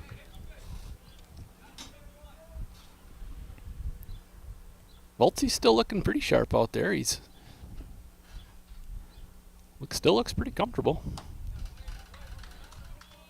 I know I haven't been keeping track of a pitch count here, but he must be pushing 40 probably anyway. Yeah, most likely. Yeah, he said, I think the only times he's getting himself in trouble is when he's just mechanically not, coming through and toward the plate there. He's kind of standing up, and there's our pickoff move that we like so much. Before he ever gets on the rubber, he just pops over there. Well, you just never know when someone's not going to be looking, Andy. We haven't had the old ball fake from the first baseman and pretend that he threw it move for a while. I mean, that has to happen once a game, right? Well, old Nas must not be he must not be a big fan this year. He's pretty money for that. He's tried it once a year for sure. He got somebody in 12 or 13s, and it was a Metro team, and they weren't ecstatic about the outcome. Good hit and run there. We just had a discussion at our 12U practice last night about keeping track of the ball, and I said, there's a lot of trick plays in baseball, and they always pull them out when you're least expecting them. And you don't want to be the guy holding the bag on that because you look really dumb and you feel really dumb. But it sure is fun for the other team because it's more exciting than a home run when you pull off the old trick play.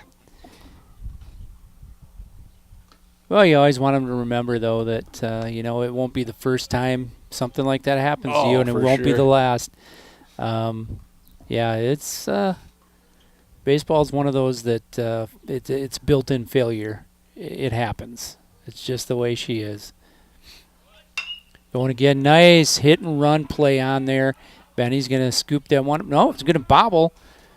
Going to try to go to third base. Oh. He needed to stay on the bag there. It looked like a pretty good throw from Ben. And, when you make that throw and you don't get that out, you get that runner, you allow him not only to take third, but now your runner behind you moves up to second. And now rather than having a guy on first and third, you got a guy on second and third because you didn't make the play. So you got to be sure about that. I think Ben made the right play there. Just Thane got a little bit off the bag, and he could have held his ground, I think. Ooh, pop there. Guys talking. Aiden Johnsrud comes back. Going to run that one in. Good play, Aiden. That's what you need to do as an infielder. Drop step, go get the ball, and then pivot back and run it in. Excellent job.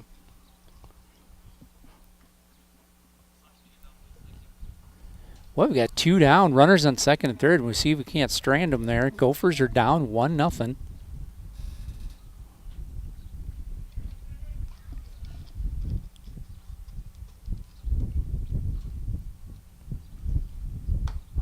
Voltsy with the curve. Slurvy.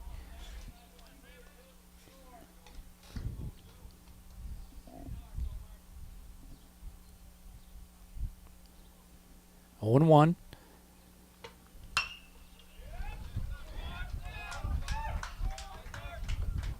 Well, they're going to cut off there. Good play. Nice base running from GMLOK. They moved the runners up to second and third in the first place, and then they were off with a crack of the bat on 2 down. Just want to mention that play that Ben went to third base. They had a hit and run on. Good piece of hitting there, just getting the ball in play to move that runner around. He was going to be at second regardless, but took the extra base on him.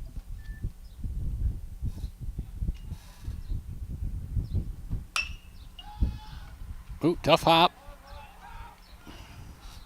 Oh, really that tough one hop came there. up hard on Johnston. We're going to have runners at second and third. Yeah, 2 tough hops on that play. Yeah, Raymaker, nice job staying in front of it. He just, he did what he could with it, but he got his body in front of it. Might have had him at second, but he thought it was too close, and it might have been. Yeah.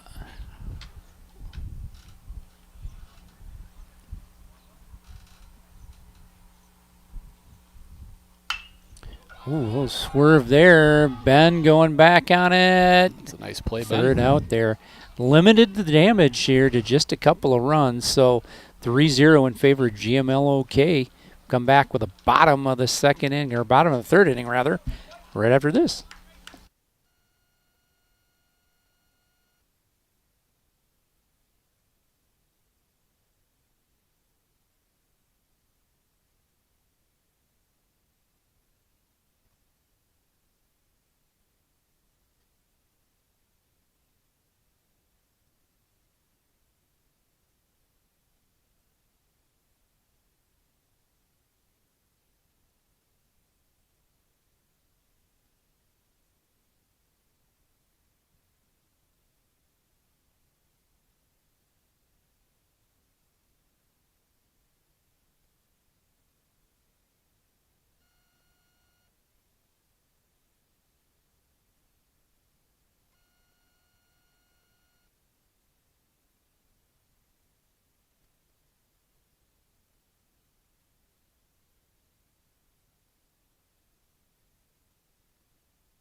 Well, welcome back, Gopher fans. Well, we bring up the bottom of the third inning, and Ben Carrier comes to the plate.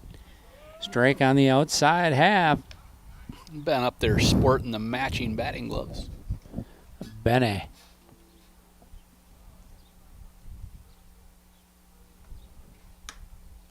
That one stays up. Aiden Johnsrud off to get it. Catcher, good hustle. Well, let's see if the Gophers can't get something going here in the bottom of the third. Bats have been a little quiet. Ooh, that one's going to stay inside. Finding some good location here for GMLOK. Yeah, I mean, so far, Andy, this game's been played a little cleaner than the varsity game even. Yeah.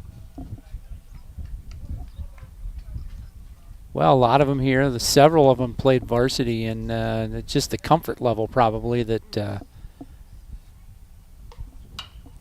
Ooh, Benny. Yeah, I mean, we don't think of our boys as intimidating, but you come in and face a team that's 10-1. You know, if you're a little bit younger team, you know, it might be a little intimidating. Yes.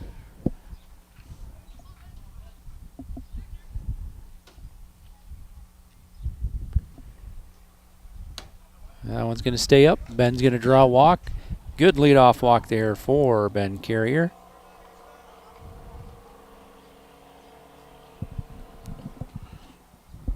Old Aiden, he's looking a little taller, looking like a baseball player. He's got my old number 22 on. Maybe gets him some bonus points. The double deuce. Ooh, Benny with a good jump. I think he was thinking about going in the first place, but he's going to make it to second base. Looks like we've got some of the new pants on these guys, huh? I don't know, but I definitely like this year's jersey that came in. It's got a little bit darker tone to it. Yeah. Matches the hats a little bit better, and the name and number really pops on it.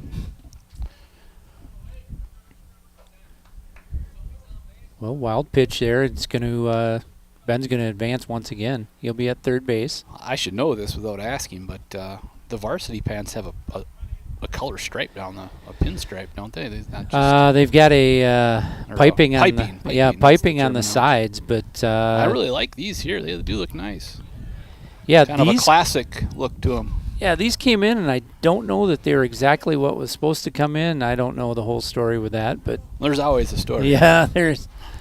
Anytime you're dealing with clothing, there's always a story. Yep. We out of way, Aiden.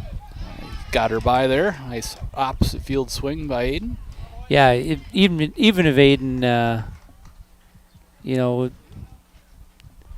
if he takes that out at first base, I think Benny scores regardless. Ben had a good read on it. He was scoring. Good base runner. Nice job just getting the bat head in there and going with it. Yeah, we had a measuring snafu one of the first years of our travel ball program, and every single pair of the pants came in 2 or 3 inches long, so we had to hire Melissa Delaney to sew Velcro in all of them and kind of Velcro them up. I don't know if you remember that or not, but were those the black ones? That was the first year of the black ones. And, she did it, and bless her heart, it worked out. But some of us on the baseball board might have looked a little foolish if she hadn't come through for us.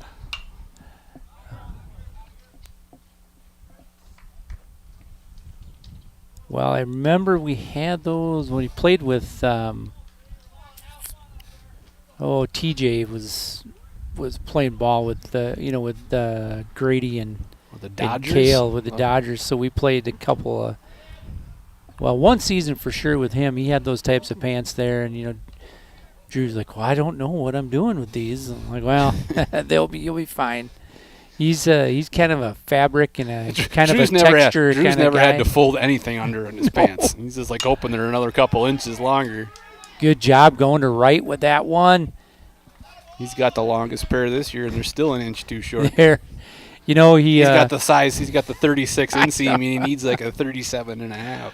Well, he's got his pair. It's his own personal pair that he wears for Legion.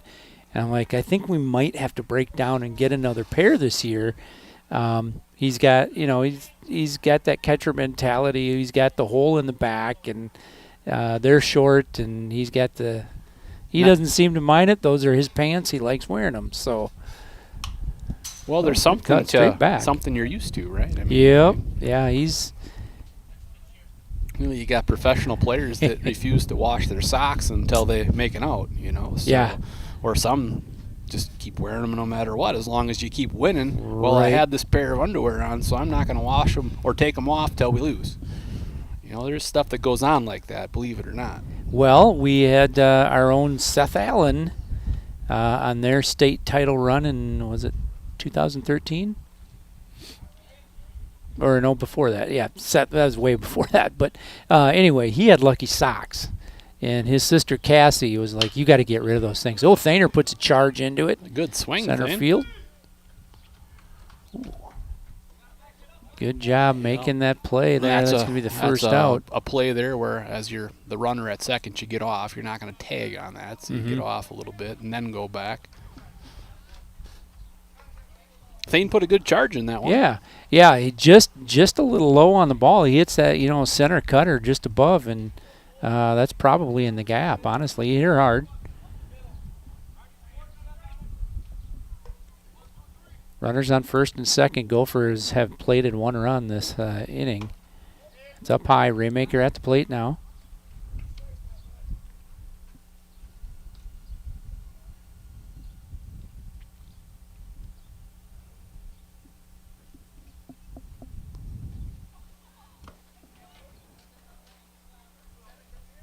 Boy, by this time we would have been pretty darn chilly the way things have been recently, but we wouldn't be standing. Wonderful. Well, you're in jeans, but you might have been regretting that earlier. I'm in the shorts. I believe we had a day of shorts. One of our first games, we had probably the warmest day. It was like 80 that one day. Versus Pem was Pem was nice. And then we had Perm come in, and that was about 70. And then fall spring was over, and we went right back into the normal wannabe winter/spring. But Raymaker squares with a 3-0. He's going to call a strike on the outside.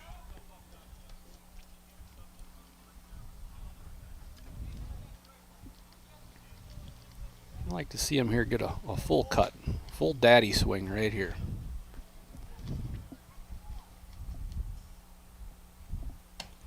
That one's going to be outside. Good discipline here from the Gophers. Bases are juiced, and we're going to bring up Chase Johnston. Sean Kirchner's going to come in and hit here. He's on deck. Shawnee.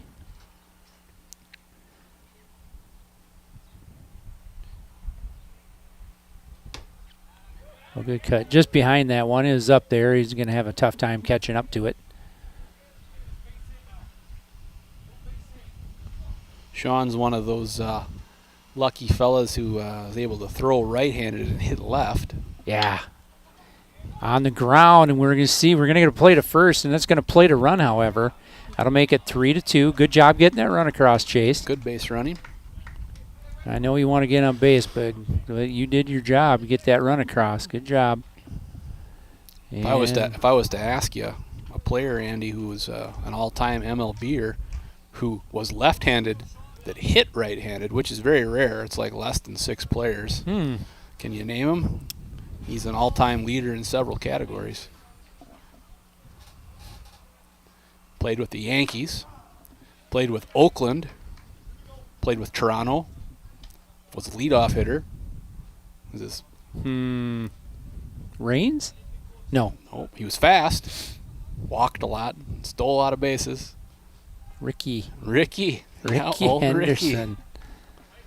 Yeah. I was thinking you said Canada, and I'm like, oh, Tim Raines. Old Timmy Raines played with the Expos. The Expos, yeah, Montreal. Okay, yeah, that's He was a player too. And Drew was kind of deciding what number he wanted when he was playing some varsity/JV, and like, how about you go to 8 and do a little Gary Carter action? No. Yeah, normally when you come out of the box and you're born that way where you throw left and hit right, they say you got cheated, but it worked out pretty good for Ricky. Yeah, that guy was ridiculous. That's another one, Andy. If you want to see a good documentary, find one about Ricky Henderson and some of the stories about him. That's really entertaining stuff. He was a character. Well, we got a couple runs back, Andy. Yeah, good. We're back in it. Gopher just scratching away, getting some runs here. Looks like Chase Johnston's going to come in and throw for the Gophers. Well, we were talking documentaries, and started one last week, or actually this week, the Bill Russell Netflix special on his role as a player, obviously, and player coach. And it's just crazy to think. It's 11 championships, 9 as just a player, and 2 as a player coach. Yeah, that's insane. So, Yeah, but it's funny how that was back then. They win it at the Garden, and everybody storms the court, and that's just the way it was. And it was no way we get over with that now. You look around sports, and there's a lot of guys that aren't very good role models, in my opinion. And if we had more guys like Bill Russell, I mean, never heard a bad thing about Bill Russell, and all-timer with 11 championships. It's hard to be more on top of your game than that. You hear about LeBron and Michael Jordan and Kobe, and I don't know. You'd have to throw Bill Russell in there, I guess. Yeah, it really. I didn't know this about him. I watched a lot of Celtics games. Obviously not when he was still playing, but he was always around basketball, and as long as I can remember, he and Auerbach were still big in that organization. But he was playing for 2 or 3 years, and all of a sudden Wilt Chamberlain gets into the league. He gets traded to Philadelphia, and they're playing in the Eastern Conference, and Los Angeles gets him, and it was really interesting to see how Bill Russell was, basically using geometry and math. What angles do I have to use against this guy that's 7'2", and he maintained that he was going to get his 30 points. That didn't matter if he could just be a speed bump for him and then get every rebound that he's not going to make. It's the possession game, right? Yes. Yeah, better walk it out there, Weston. Dallas is having flashbacks to the game he got drilled twice. Yeah, I'm just wondering why he keeps coming back, because he had 2 good shots there, and then the year before in summer ball he got one that he wasn't 100% sure. Yeah, we've had a few bad ones this year. Jack, he took one to the family unit there, and that was not pretty for him either. No. A little bruisage, I was told, so never good. Well, who was it last year that actually was out for the year? They ended up with some sort of hernia from it. A professional player took one. Yeah, it was a catcher, but yeah, I can't remember who it was. It was a foul tip, it came down and. Was it Garver? He was out for quite a while. Yeah, Mitch Garver was out for quite a while with that. Yeah. Well, anyway, we don't make light of it, but it's not a fun situation to be in. No. I never wanted to catch, and I think it's mainly because none of the gear fit back in the day. These guys are wearing, $600 gear that fits them perfect, and all the stuff we had, you can spin it on your head. Yeah. But, they're pretty lucky to have the gear they have now, and mostly protected. Well, we were 14s were playing down at Copeland Park in kind of a showcase kind of thing with Holman and Sparta, and then we had a team from Nebraska. Somebody knew a kid, or the athletic director whose kid played for one of the teams from around lacrosse. He knew a guy from Nebraska. They brought their team up, so it was kind of a 2-day thing where he played round robin and just some real good ball being played, but. Drew caught one like that too with the foul tip off the turf, and Luke is sitting next to him. He goes, "How you doing?" And there was usually he gets a smile out of Drew. There was no smile on this one, so it was didn't even look up from the bucket. It was it was pretty funny. Those guys. Well, we got a quick out there. Now we got a runner on first. Maybe we can twist one here, Andy. Yeah. Well, Chase, look at me. He's throwing hard enough. I think he probably just settle in and get comfortable. Yeah, I know Weston's been throwing quite a few innings from him. I'm not sure who all's really been throwing. I should be up on it more, but. Good throw down. Oh, he drops the ball. He's off the base, though. Good throw, Weston. Nice shot. Weston, good accuracy on those throws. It probably hung up there a little bit, but Aiden came down with it and had the tag on him. Well, if you can get rid of it quick and you can make it on target, you don't have to throw it 1,000 miles an hour. That's, probably 80% of the battle is center exchange and getting rid of the ball on line. Yeah, that pop time from when you receive that and it hits your glove and to your hand is huge.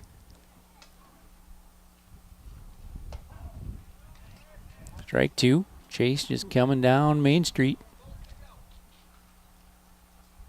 Yeah, I was kind of hoping Weston would be throwing tonight. I think he might have to potentially throw some innings this summer for the Legions. So guys got different things going on, and Weston and probably a few of the guys are going to have to play some Legion innings.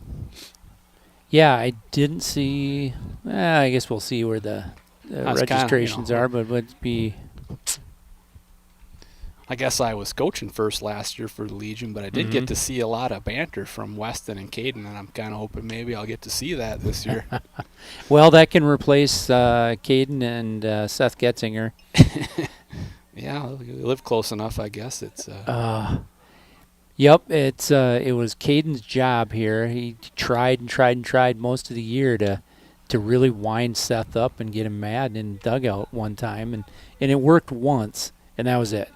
It's Seth is just it's even keel right there. Oh yeah. Yeah, he's not going to get too worked up.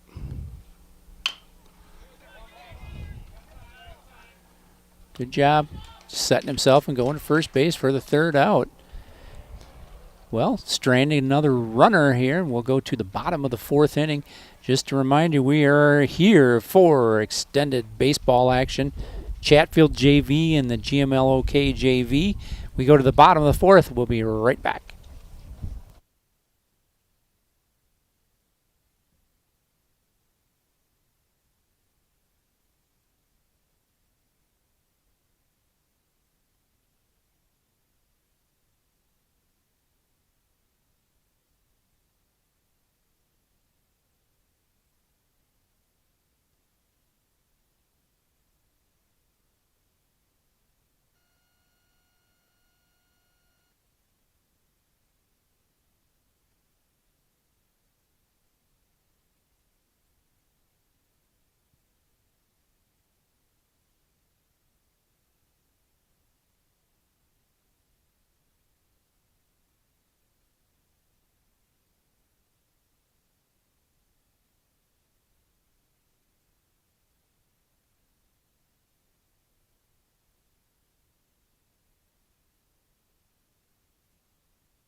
Hey, welcome back, Gopher fans. Andy O'Connor along with Chris Dornack. Bottom of the fourth inning. Good cut there from number 3, Ethan Eichhoff. Yeah, Ethan's got at least the one good base hit tonight. I don't remember what he did in the other at bat. It'll be his third time up, or no, maybe the second time. Second time up for Ethan. Yeah, he got a line drive to left field, his first at bat. Leave her up there.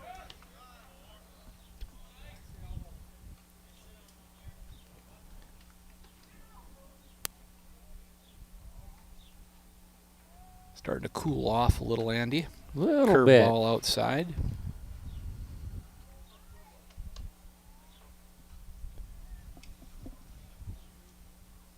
So we got a double header tomorrow with a Yoda. And then what are we looking at next week? Is that the week we've got... we go to Caledonia on Tuesday, I believe. And then we're at Wabasha, I want to say Thursday. And then we welcome La Crescent here. So she's going to be a very telling week. Actually, a telling couple of weeks. Big games there. Yeah, that's what it is. You got that spot on by memory. And the following week we have Lourdes, Pem, and then a Saturday game with Zumbrota to close out the season. Yeah, we'll see who we see in that Zumbrota game. They've got Preston Ohm, but, if they pitch him under 85, obviously, or 105 even, that'll be a few days rest for him because we don't start till Wednesday, the 26th. You're getting there to where it could go one of two ways. You're getting there that last game of the year, which might mean absolutely nothing, or it might be the difference. So you never know what you're looking at there. But well, we're gonna 3-1 count. Ryan Rindle's here. Hitter's delight here, buddy. Only one pitch you want to hit. Yeah, because that's the 4 days rest, and you'd have good cut, Ryan. Sunday, Monday, Tuesday, and then Wednesday is the first section game. Yep. Well, played at the high seed, which hopefully that'll be. Well, it should be us. Everybody's playing, right? So we'll definitely be at home on the 24th.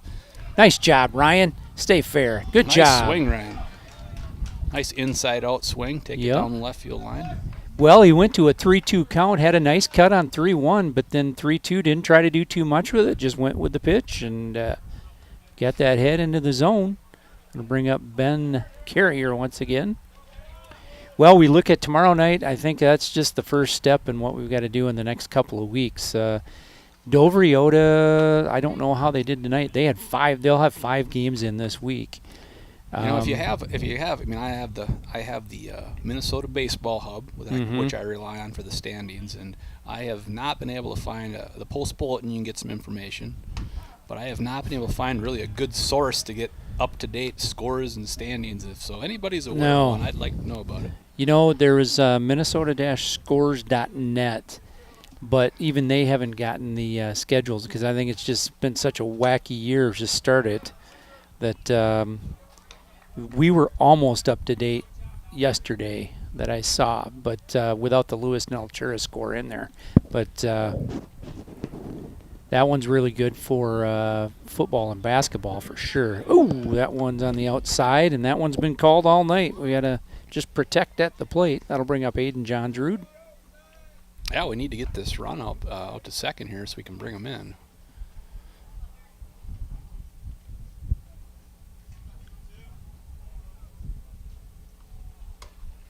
Going outside.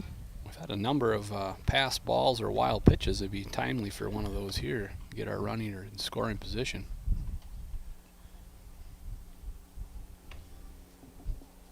Two down, bottom of the 4th inning. So now does nice the JV, location. Do they have a doubleheader in Iota tomorrow? Or doesn't it play that way? I think they may, actually. Well, Doriot is going to be, I don't know who they threw. I'm pretty sure they threw Leonard's. Oh, good job going that way. Nice hit and run attempt. Well, I'm going to suspect we'll see Levi Williams and Bolton Tyson tomorrow would be who I Testing threw last night. He did. I think it was last night. I want to say he threw last night, but Leonard's, I'm pretty sure threw Monday. That's just one of those clubs that they're going to be, they've got quite a few seasoned veterans and quite a few seniors and juniors on that club too. So they're not somebody that's going to be in awe of the moment. No. And Ryan moves up there on the wild pitch. Runner at second base. We'll see if we can get Aiden to go with that patented right field shot again. Oof. Good location there. Done a nice job locating that fastball on the outside and taking what you can get on the outside. Doing a pretty good, solid job there for GMLOK. Yeah, so we'll see. We'll see what we've got in store. We've got Sobchak, Williams, Brody Kellen, Gavin Gust, Deasing, Leonard's. Guys that have been in big spots in other sports as well. So like we talked about earlier. Yeah, they're a little down in basketball, I think, right now, but kind of the arch rival in wrestling. And they're coming around a little bit in football again after being down for several years. But they have a very successful soccer program, which obviously affects. We've got Maverick Sobchak and Brody Kellen were, very, very good football players, but they're really good soccer players too. So they went to soccer after, I think, 7th grade, if I'm not mistaken. And their varsity program's done very well for the last 3-4 years. So there's a couple of good football players lost there, and they've had some numbers issues for the last 5 years or so, and it's tough that when you've only got 8 guys standing on the sideline, and yeah, it makes it tough. Trying to play every position. But they had a nice senior class this year too. Yeah, the smaller schools, I don't care if you're a soccer guy or a football guy, it doesn't really matter to me, but you can't really support both. It's just too hard to do. We don't have enough bodies. It's tough. Well, Johnson in his second inning of work. Ooh, we're going to go with that bender just off. Down 3-2 to GMLOK. For a competitive balance standpoint, thinking about that a little more, it would almost make sense that if the conference has soccer or doesn't have soccer, and you'd have to put a team out. But maybe that's not how it works. I don't know. It just seems like if you dilute the athletes into 2 sports when one school only has 1, it's a little bit unfair. I don't know how you feel about that, Andy. I don't know. You hadn't thought about that before? No. I'm glad we didn't see Brody on the football field. You know what I mean? So. Oh, yeah. Well, La Crescent's a good example. They're 3A for football. They have a soccer as well. They've got hockey as well, but they still have a very good basketball program. So I think they pull in more kids than we know. There's another one next week that's going to be kind of an interesting. They've still got the McCools and that group in there. I think they're in a little bit of a transition with some younger kids getting their feet wet too. But La Crescent consistently playoff time. Always have numbers. Yeah. But by the time playoffs roll around, those guys are going to be experienced. They'll be fine. Well, Thaner with another play backing up again. Oh, he's going to be safe. And good base running over there. He's going to take that extra base. We're going to have runners at first and third. Kind of an in-betweener for Thane. He decided to drop step, but he was just a little too deep. Well, one of those times, 6 and 1/2 dozen of the other. If he'd come up and kind of taken a little jump at that, got around the hop, and probably would have thrown him out with his momentum going that way. But maybe he went and made the play. It's hard to know. He made the play he was comfortable with, and it was a close play. He might have been all over there, but Dallas had a better angle than we did, I guess. Nice job starting ahead. This is one here where the third base runner is coming down the line with his chest facing the catcher. I would be throwing that down because it's pretty hard to spin around in a 180 and get back to the base. Yeah.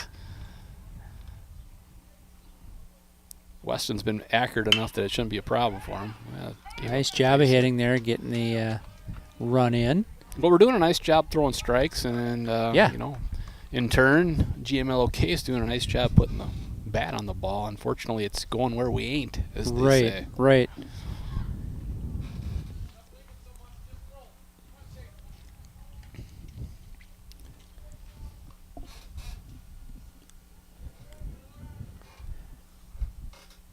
Well, score 4-2 in favor of GMLOK. Runners at first and second. Nobody out here in the top of the 5th inning. Ooh, pretty good pitch there. there. That looked pretty good. Maybe came across a little up, I guess, but good looking pitch.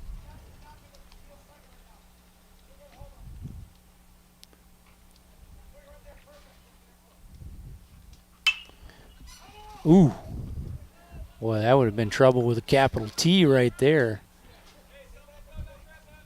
Yeah, Coach Bance correctly informed Sean that he didn't need to hold the runner on because there's a runner in front of him, which is standard baseball procedure, and the batter proceeds to hit the ball right where Sean was standing. Yeah. Go figure. Yep. Good bender That's a good there. pitch. Pulled the string big time on that. Going to make it 1-2.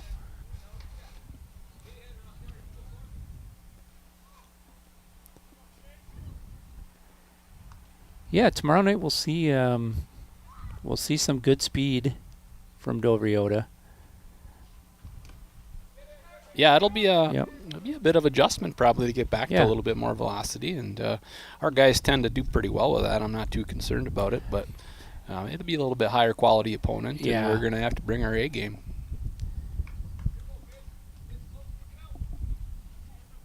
Yeah, Levi. If they do throw Levi, which like you mentioned, it's kind of assuming we're going to throw Levi, one of the two games anyway. Wait, Thaner, knock her down. Attaboy. Good play, Thane. Way to stick with it. Run is going to score, but he's going to get that out at first base. I think that guy was going to come in anyway, the way that thing was chopped. Well, and he was going to his left. He Yep. wasn't going to make the ball was hit too softly. He made the right play and made a good one.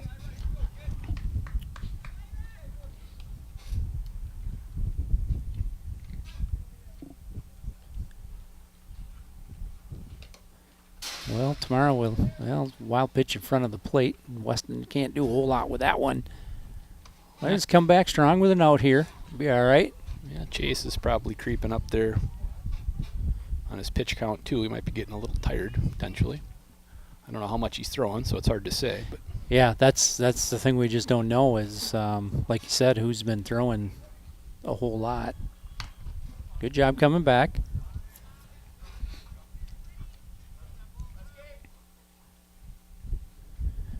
Well, I think we called it. We've obviously had a time limit. that must be a JV thing when you get to. That's interesting. Yeah, I thought maybe we'd finish out that fifth inning, but if we get to 7:30 or 7:35, whatever it is, if it It's we 7:35. Yeah. I don't know, but well, it's a JV Yeah. game here. We got some swings in and had some good competition. yeah, Grand Meadow, Leroy Oostender Kingsman played us pretty tough. Took home the victory, and we'll get them next time. Well, JV, we're glad to bring it to you here. We've got a kind of an abbreviated game, but good to get that in. GMLOK is going to take this one over them. They're going to get their first loss of the season. However, like you said here, we had a lot of kids that played on the varsity side here as well before this one, and they looked much more at home, and they got some good cuts in on it. And Gophers pitching was right around the plate. They hit the ball.